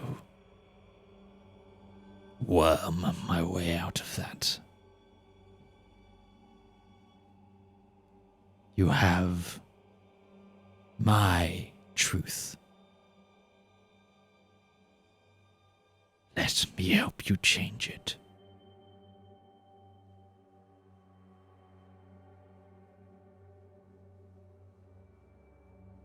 Going to come a time when we have to face the king, the other gods. When this is all said and done, to put everything back together, are we going to have to face them too? That depends purely on your decisions at that point. When defeat Zedaar, you will merge the cycle. You will have enough power for another green, pleasant day. It's the decisions you take then that will change the outcomes, that will shape everything. It will fully be your image. Something I think you have already been shown subtly. He looks to you there, Valymr.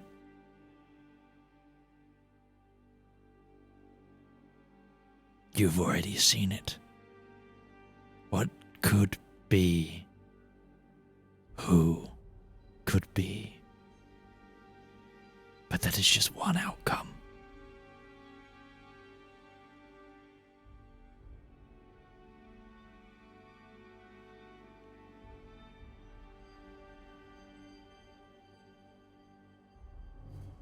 Tell us truthfully, if we were to take that phylactery, smash it on the ground right now, and stamp on that heart until it stops beating,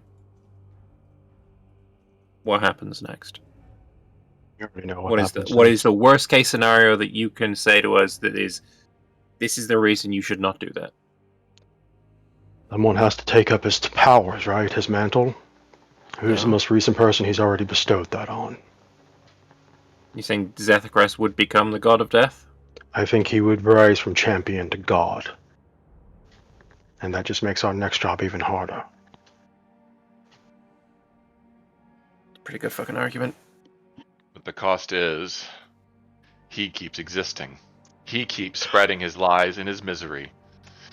He keeps existing until we've dealt with Zedaar, then we can decide what to do with him like we decide with all the others. The phylactery's coming with us, though. Right? We're not leaving it here. Not a chance we're leaving it here. Precisely. He's going to betray us at the first possible moment. You get that, right? It's going to be at the worst possible time. If the alternative is we elevate Zedaar to godhood, I think we have to take that chance. I don't know how much he... I'm not sure how much he can do. We're still going to ice the lake. We're still going to seal off the pact and mitigate as much power as Zedaar is getting from this.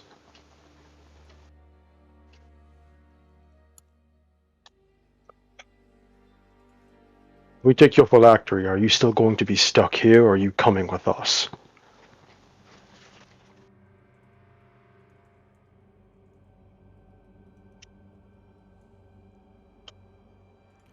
You would need to take my phylactery and destroy the eye. The other thing that binds me here. You do not want me to have vestiges of power like before.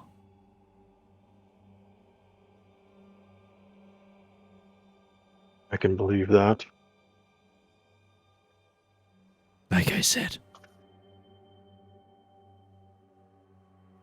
I might have tendencies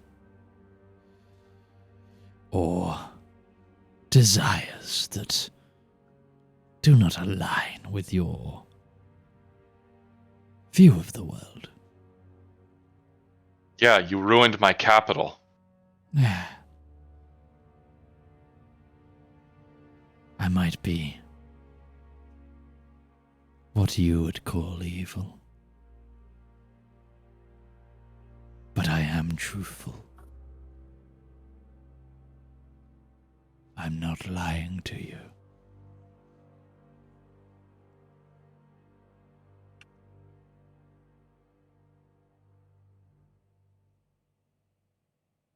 Oh, then we take the heart. We take the heart, we destroy the eye of the eye bearer.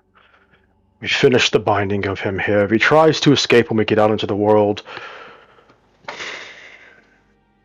then we destroy the phylactery anyways and we deal with the problem as it rises. But I do think there is merit that if we do this now, all we're going to do is make Zedaar that much more powerful. Worst case scenario, not only do we make him more powerful, but when the time comes to face him and reignite whatever this cycle is, we won't be able to stop him from taking a place in the new world, just damning the next one to even be shorter than this one was.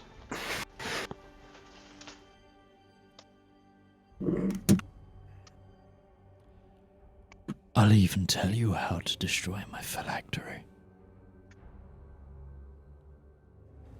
Would that sweeten the deal, Miss Sunderstar?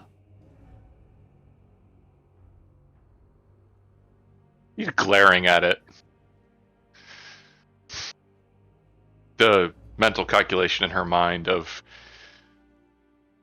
the lesser of two fucking evils.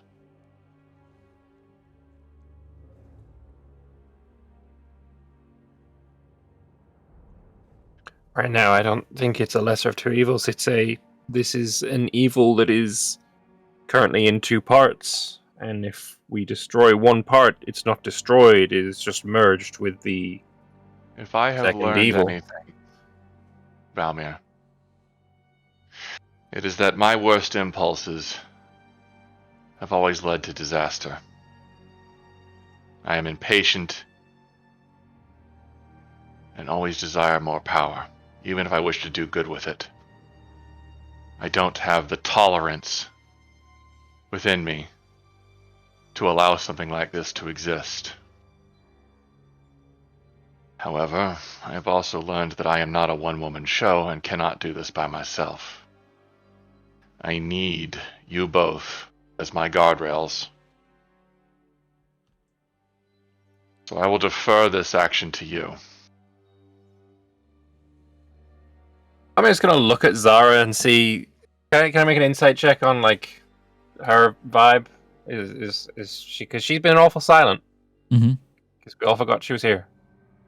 It's more the fact that I hate trying to voice two sides of one conversation. Fair. 19. This thing held me in a box. A crystal cage for thousands upon thousands upon thousands of years and lifetimes.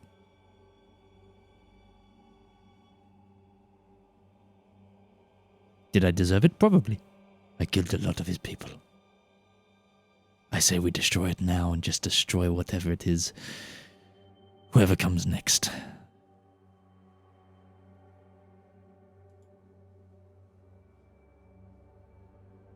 I agree with Zara. Let's assume that we destroy him now. And Zedaar does get the power, and let's assume that goes well for us too, and we kill Zedaar down the line. Then what happens after that? Do we make a new world that doesn't have death in it? That sounds like it's a recipe for even more problems than this one had. One of us would have to take up the mantle. What are you going Could to we? do? What are you going to do? Could about any of us represent death in such a way? Not while there's other gods of death out there. Talking about a hypothetical scenario where you're out of the picture.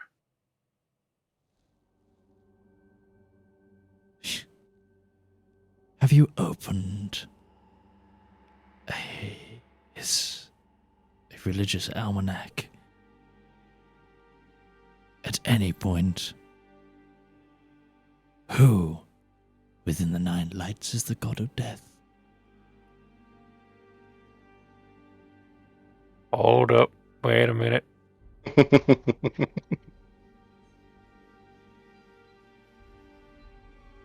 Legally not Kalimvor, right? Legally not Kalimvor. Forget his name. I believe Osmus would struggle so much if he were to take his power as well as mine. I'm just one side of a coin here. Imbalance. My power goes. Even if it doesn't go to Zedaar, there are other gods of the dead. There are other challenges to your order.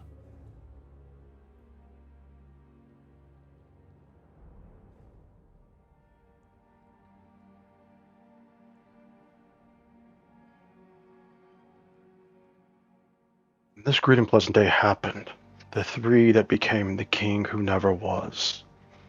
They were the one who were mostly allowed to make the decisions. They had the power. Yes. If we destroy the phylactery, we kill Zedaar, and that power goes to this other being of death. Let's assume it goes to Osmus. What are the odds that when it comes time to build something new, their position is stronger than ours is? Breton understands. Because they have the power. You understand. When I was destroyed the first time, my banishment, I was at the height of my power. Not just the god of murder and unlife and the vileness of death. But I was a general. I led the assembly. The balance keeper. Between devils, demons, fiends, unmentionable beings. I was a linchpin. My power for evil was unmatched. That is why those heroes had so much say. They removed me from the table, and then the others agreed. They agreed to be banished. Sounds awfully favorable, doesn't it?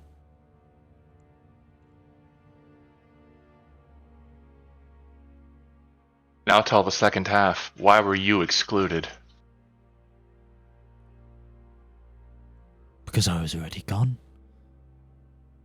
They took my power for themselves. I was excluded because I had no say. They needed my power to have the seat at the table that they had.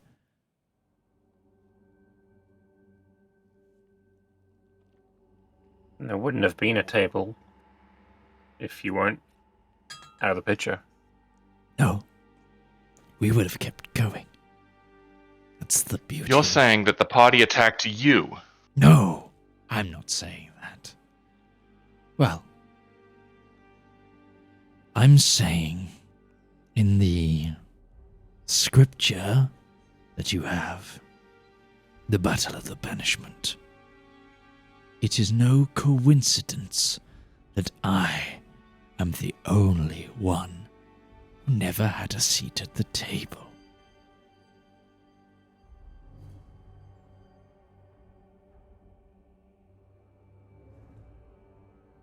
Proved yourself unworthy of one.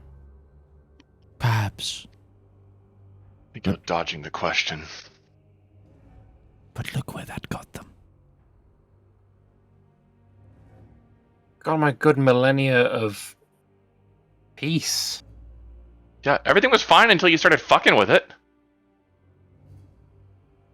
Oh no, Well, not fine, the balance better. is out. Like, at the end of the day, humanity's a chaotic mess, and it's always going to be that way, and you can't put humanity into neat little rows like you can with your skeletons. It's just not going to happen, and that's fine. If every single soul on Elendor was arrayed neatly and orderly, and, well, what would be the point of life? There's more to it than that. But at the end of the day, I think taking this with us is still a better choice than destroying it here. And Breton's going to make his way over to the heart. Sure. It breaks your vow. It breaks my vow. Your planar beings returning to Elendor? I'm not returning divine. anything. I'm not returning him to Elendor. I'm binding him in something that can control it until such time as it can be properly dealt with. I'm not making a bargain with him. I'm not becoming Zethicris.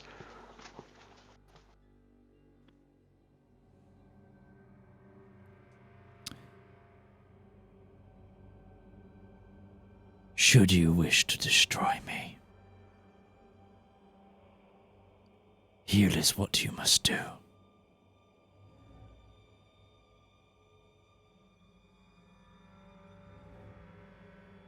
You must take simple water. No blessings. No incantations. Just the fresh water of a stream. And leave my phylactery within it. It can be in a container, in a bucket, but just mundane, fresh drinking water. The thing that I miss so dearly. Holy water won't work. Other substances won't work. It's the only way to free me. Should you wish to destroy me for good, you must give me what I gave up.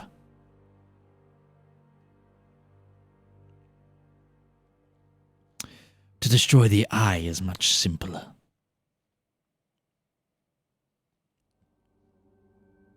Smash it to pieces with radiant energy.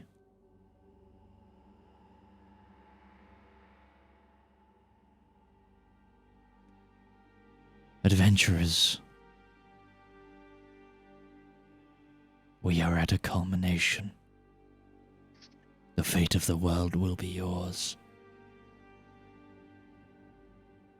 I take my leave. And with it, the spirit fades. Didn't tell us where to deploy the ice. He said that the followers would do that now. He said he would tell us the best place to disrupt the connection to Zethicris.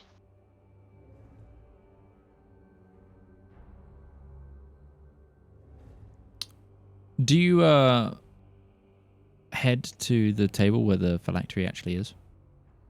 I think at this point Breton is just standing over it. Sure. And since the spirit is gone, Breton's kind of reserved, not reserved, he's resolved in his decision to... He feels like there's a right way to do this, and he feels like he's on that path. I think he's going to reach down and try and pick up the phylactery. Okay. How big is it? Is it just the size of like a normal heart? It's the size of a essentially, it's like a crystalline human heart. You're going to trust Null to keep his word? That every word out of his filthy mouth was not a lie?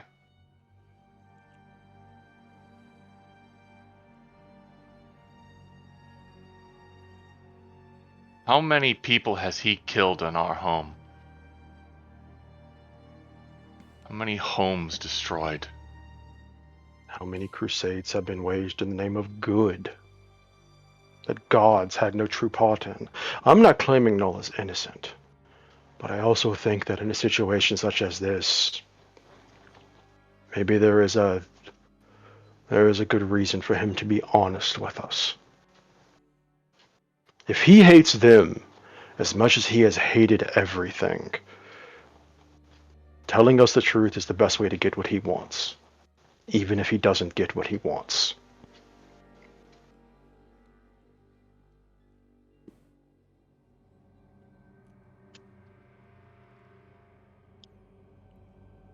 Breton, give me a quick perception The check. last moment I'm sorry? I said, Breton, give me a perception check. Continue, though, Ruby. At the last moment when it matters, he is going to betray us. I'm going to use my advantage on that. And all of his words will mean nothing when the knife is plunged into our backs.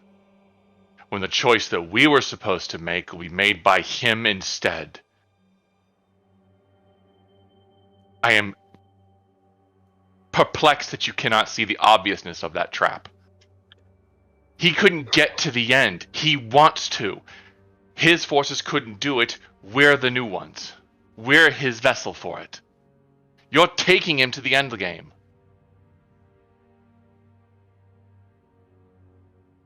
Breton kind of gestures around.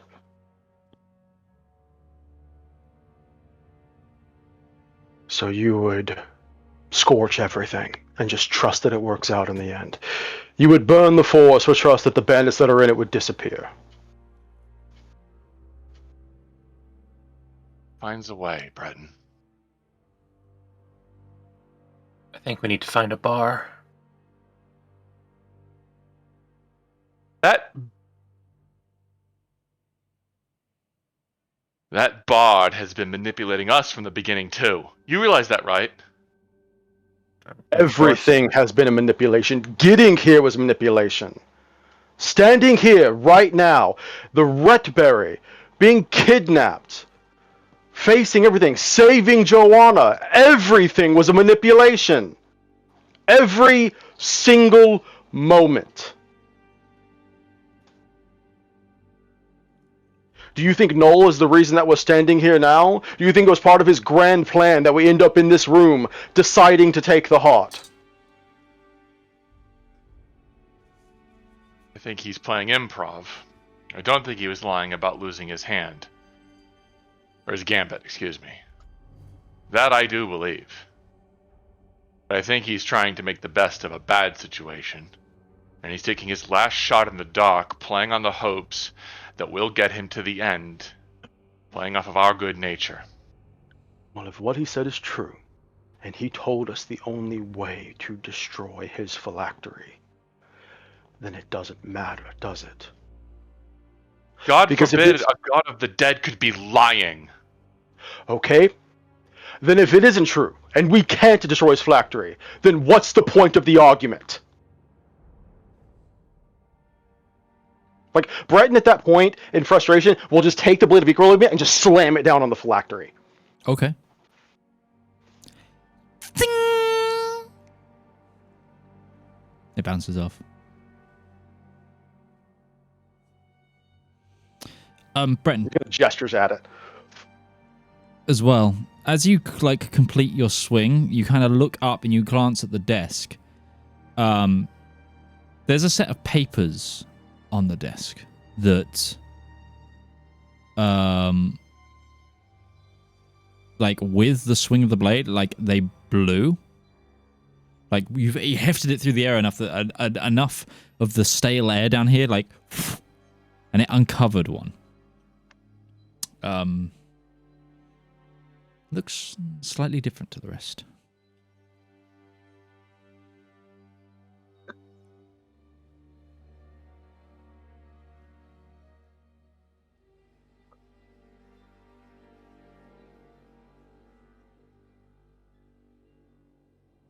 We have to move forward. And if we are going to break this system down and build a new one in its place, I don't want his help. I don't want any of their help. I'd rather do this our way, if that is the way that it must be done. And we freeze the lake, we take him back to Elendor, we drop it in the fucking lake, and we call it a day. Then we go deal with Zethacris. Is there any way that we could try and get some confirmation on any of the things that Null said? A confirmation that this is how the phylactery is destroyed, a confirmation that anything that he said was true. We can take the heart with us and then we can talk to Ulrich when we make our way back to the Prime. And if the other gods want to throw down next, I'll kill them too.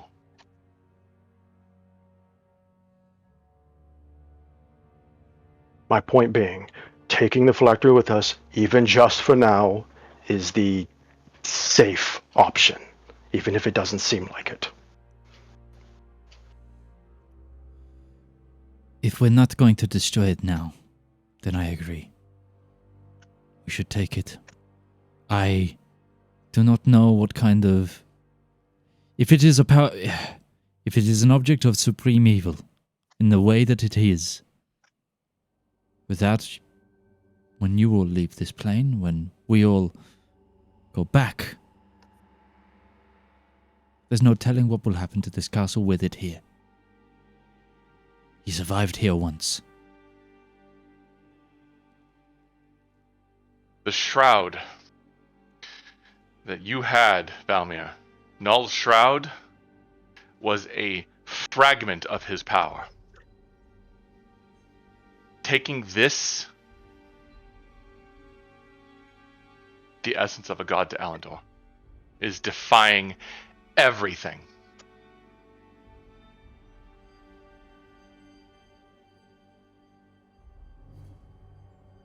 There's already essences of Elendor. That's what the seals are.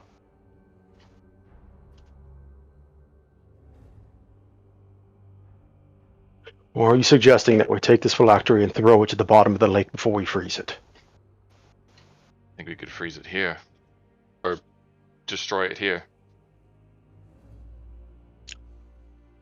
I will not give Null's power to Zedaar.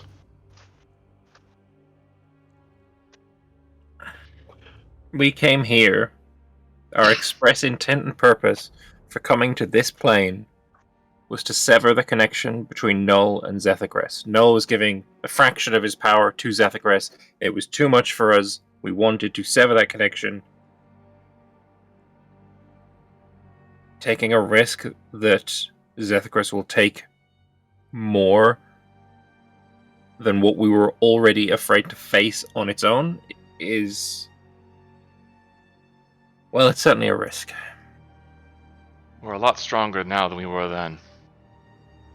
What is the other option? We do leave it here with the express instruction of how it is to be destroyed when everything is said and done?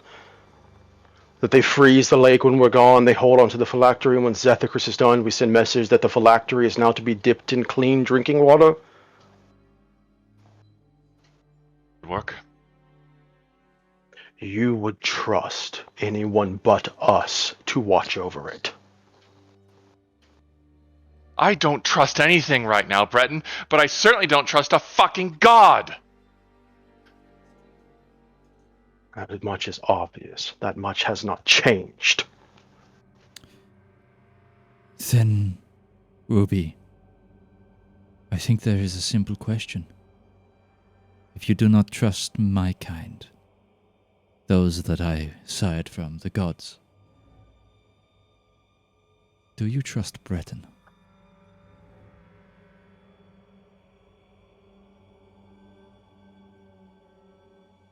Do you trust each other?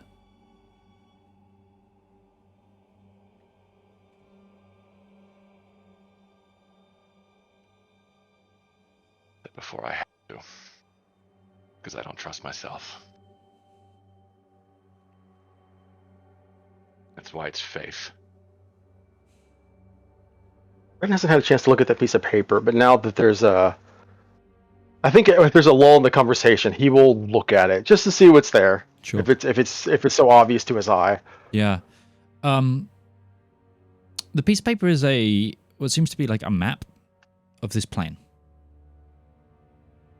And there on it is an area of water far from here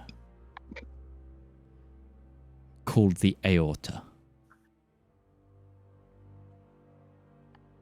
Naturally.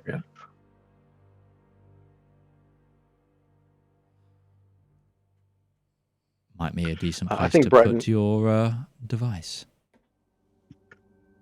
Let's gather up these papers. There might be more information. And Breton will take the map and he'll hand it back towards whoever is the first to step forward and take it. I think this is the best spot for them to drop the ice. Make sure this gets to Elwyn. If you want it done this way, then I will say this. I have made decisions, and I have not always been right. But I have never shied away from taking responsibility either. If they want someone to blame, if you want someone to blame, if this all goes wrong, then I will take the fault. I'm not afraid. Not when it comes to doing what I think is right. And Breton will pick up the heart. You do so. I have never, ever doubted your heart, Breton. It is my own that I don't trust. Yep, hello. Excuse me. So, quickly as a GM, we are slightly over time. Mm-hmm. I imagine we have 30 minutes to an hour left in this season. At this point. Yeah, wow. I didn't even think about that, yeah. Because this is the end of the season. So, would you guys like to do a short session next time? Or would you like to just try about to push the momentary epilogue of what we're doing now, going into what will be the final streams? Yeah. Would you like to? Would you like me to? What I'm trying to say over the table is, if we continue down a line of roleplay, I feel like we could get a half session in. But there is a way that we can pace it out tonight, if you would like to, within the next 10 minutes. I think depending on how much we might actually want to get into and how much there is to get into outside of the Abyss, depending on what we do, I think we might have more than just a short session than you give us credit for, Madge. Fair enough. I think we might have a lot more than that. We are good at yapping. Yeah, fair. Yeah. Okay. Brett and Ruby have a lot to talk about. Fair. I imagine there might be some more discussions about this. We may take this to the council, and they may have a lot of votes on it too. Sure. I know Breton wants to go back. He wants to get a final list of all the names and stuff. Breton also wants to have a long talk with Rosalinda. Sure. Absolutely. What level is Rosalinda, by the way? 12. 12. Can 12 talk to gods? No, that's definitely She not has right. divine intervention, but it's not a guarantee. Divine intervention, what do I do? Okay, so if you think that we've got time, if you feel like there's more than my brain is currently thinking of what we've got left to discuss, let's end there with the cliffhanger of you picking up after trying to smash it on the ground, picking up the phylactery for a second time. And of making a point that it wasn't going to be so easy to destroy the phylactery. Absolutely. With that, thank you everybody for watching this. Oh my god, that's really nice. Actually, it means next time it will be episode 60 of season 4 that we're going to be rounding out on. But thank you. All I've got left to do... Oh, yeah, no. Damn it. Quickly. We can make it happen. Oh, just start the stream till we get there, yeah? I'm not going to yap for 9 more sessions, guys. I like the campaign. I like how we're finishing it, but I don't get that much talking in me. All right, we are going to personally go through and clear out every single inch of this keep by ourselves. How many combats you got? No, they've all put down their arms. Don't worry. All of the undead they've resigned themselves. Still got to roll to hit. Imagine the first thing we do when we get out of here is Breton, or it's like Valymir's probably going to go hunt down that eye and destroy that, so we don't just leave that sitting around because we're not going to make that mistake. We're not forgetting that shit again. Quickly make a list. I don't think. Make a list of what we you just need don't to bring do. the heart next to the eye, though. That feels. That's why I said Valymr can hunt it down. Breton's not going after it. Yeah. No, he's minimizing a bit of exposure. Because if I had to guess, we've talked about it. Who wants to guess that eye might have been the Eye of Null? We are so The fucking eye-bearer? stupid for leaving that on the fucking side of the pool. The creature like... named the Eye Bearer directly talking to not. Who knows? Confirmed twice too, by the way, twice what he did with that. And I feel proud of myself that Brenton's like, he's gonna make sure it doesn't end up in the pool just in case. And it's like, yeah, that's a good thing that you did that. We don't have to empty the pool. We don't have clerics down here every single day. Destroy water, destroy water, destroy water. Just destroying the blood until they can get down It's towards only the doing eye. the percent of blood that is water. It's leaving the iron count. Anyway. It's a very sticky mess down there. And as we leave this session talking about blood syrup, all I've got left to do is to thank those who have been here. Thank you to Bethany Rose, to DM Lake, and to Lord Lambert. I've been Midgeman. This has been the Elendor Chronicles, the final battle of the Chronicle that's going to be taking place live. Join us next week for the stunning conclusion of this 5-year campaign at this point. It's so wild to think about. Bye, everybody. Bye, everybody.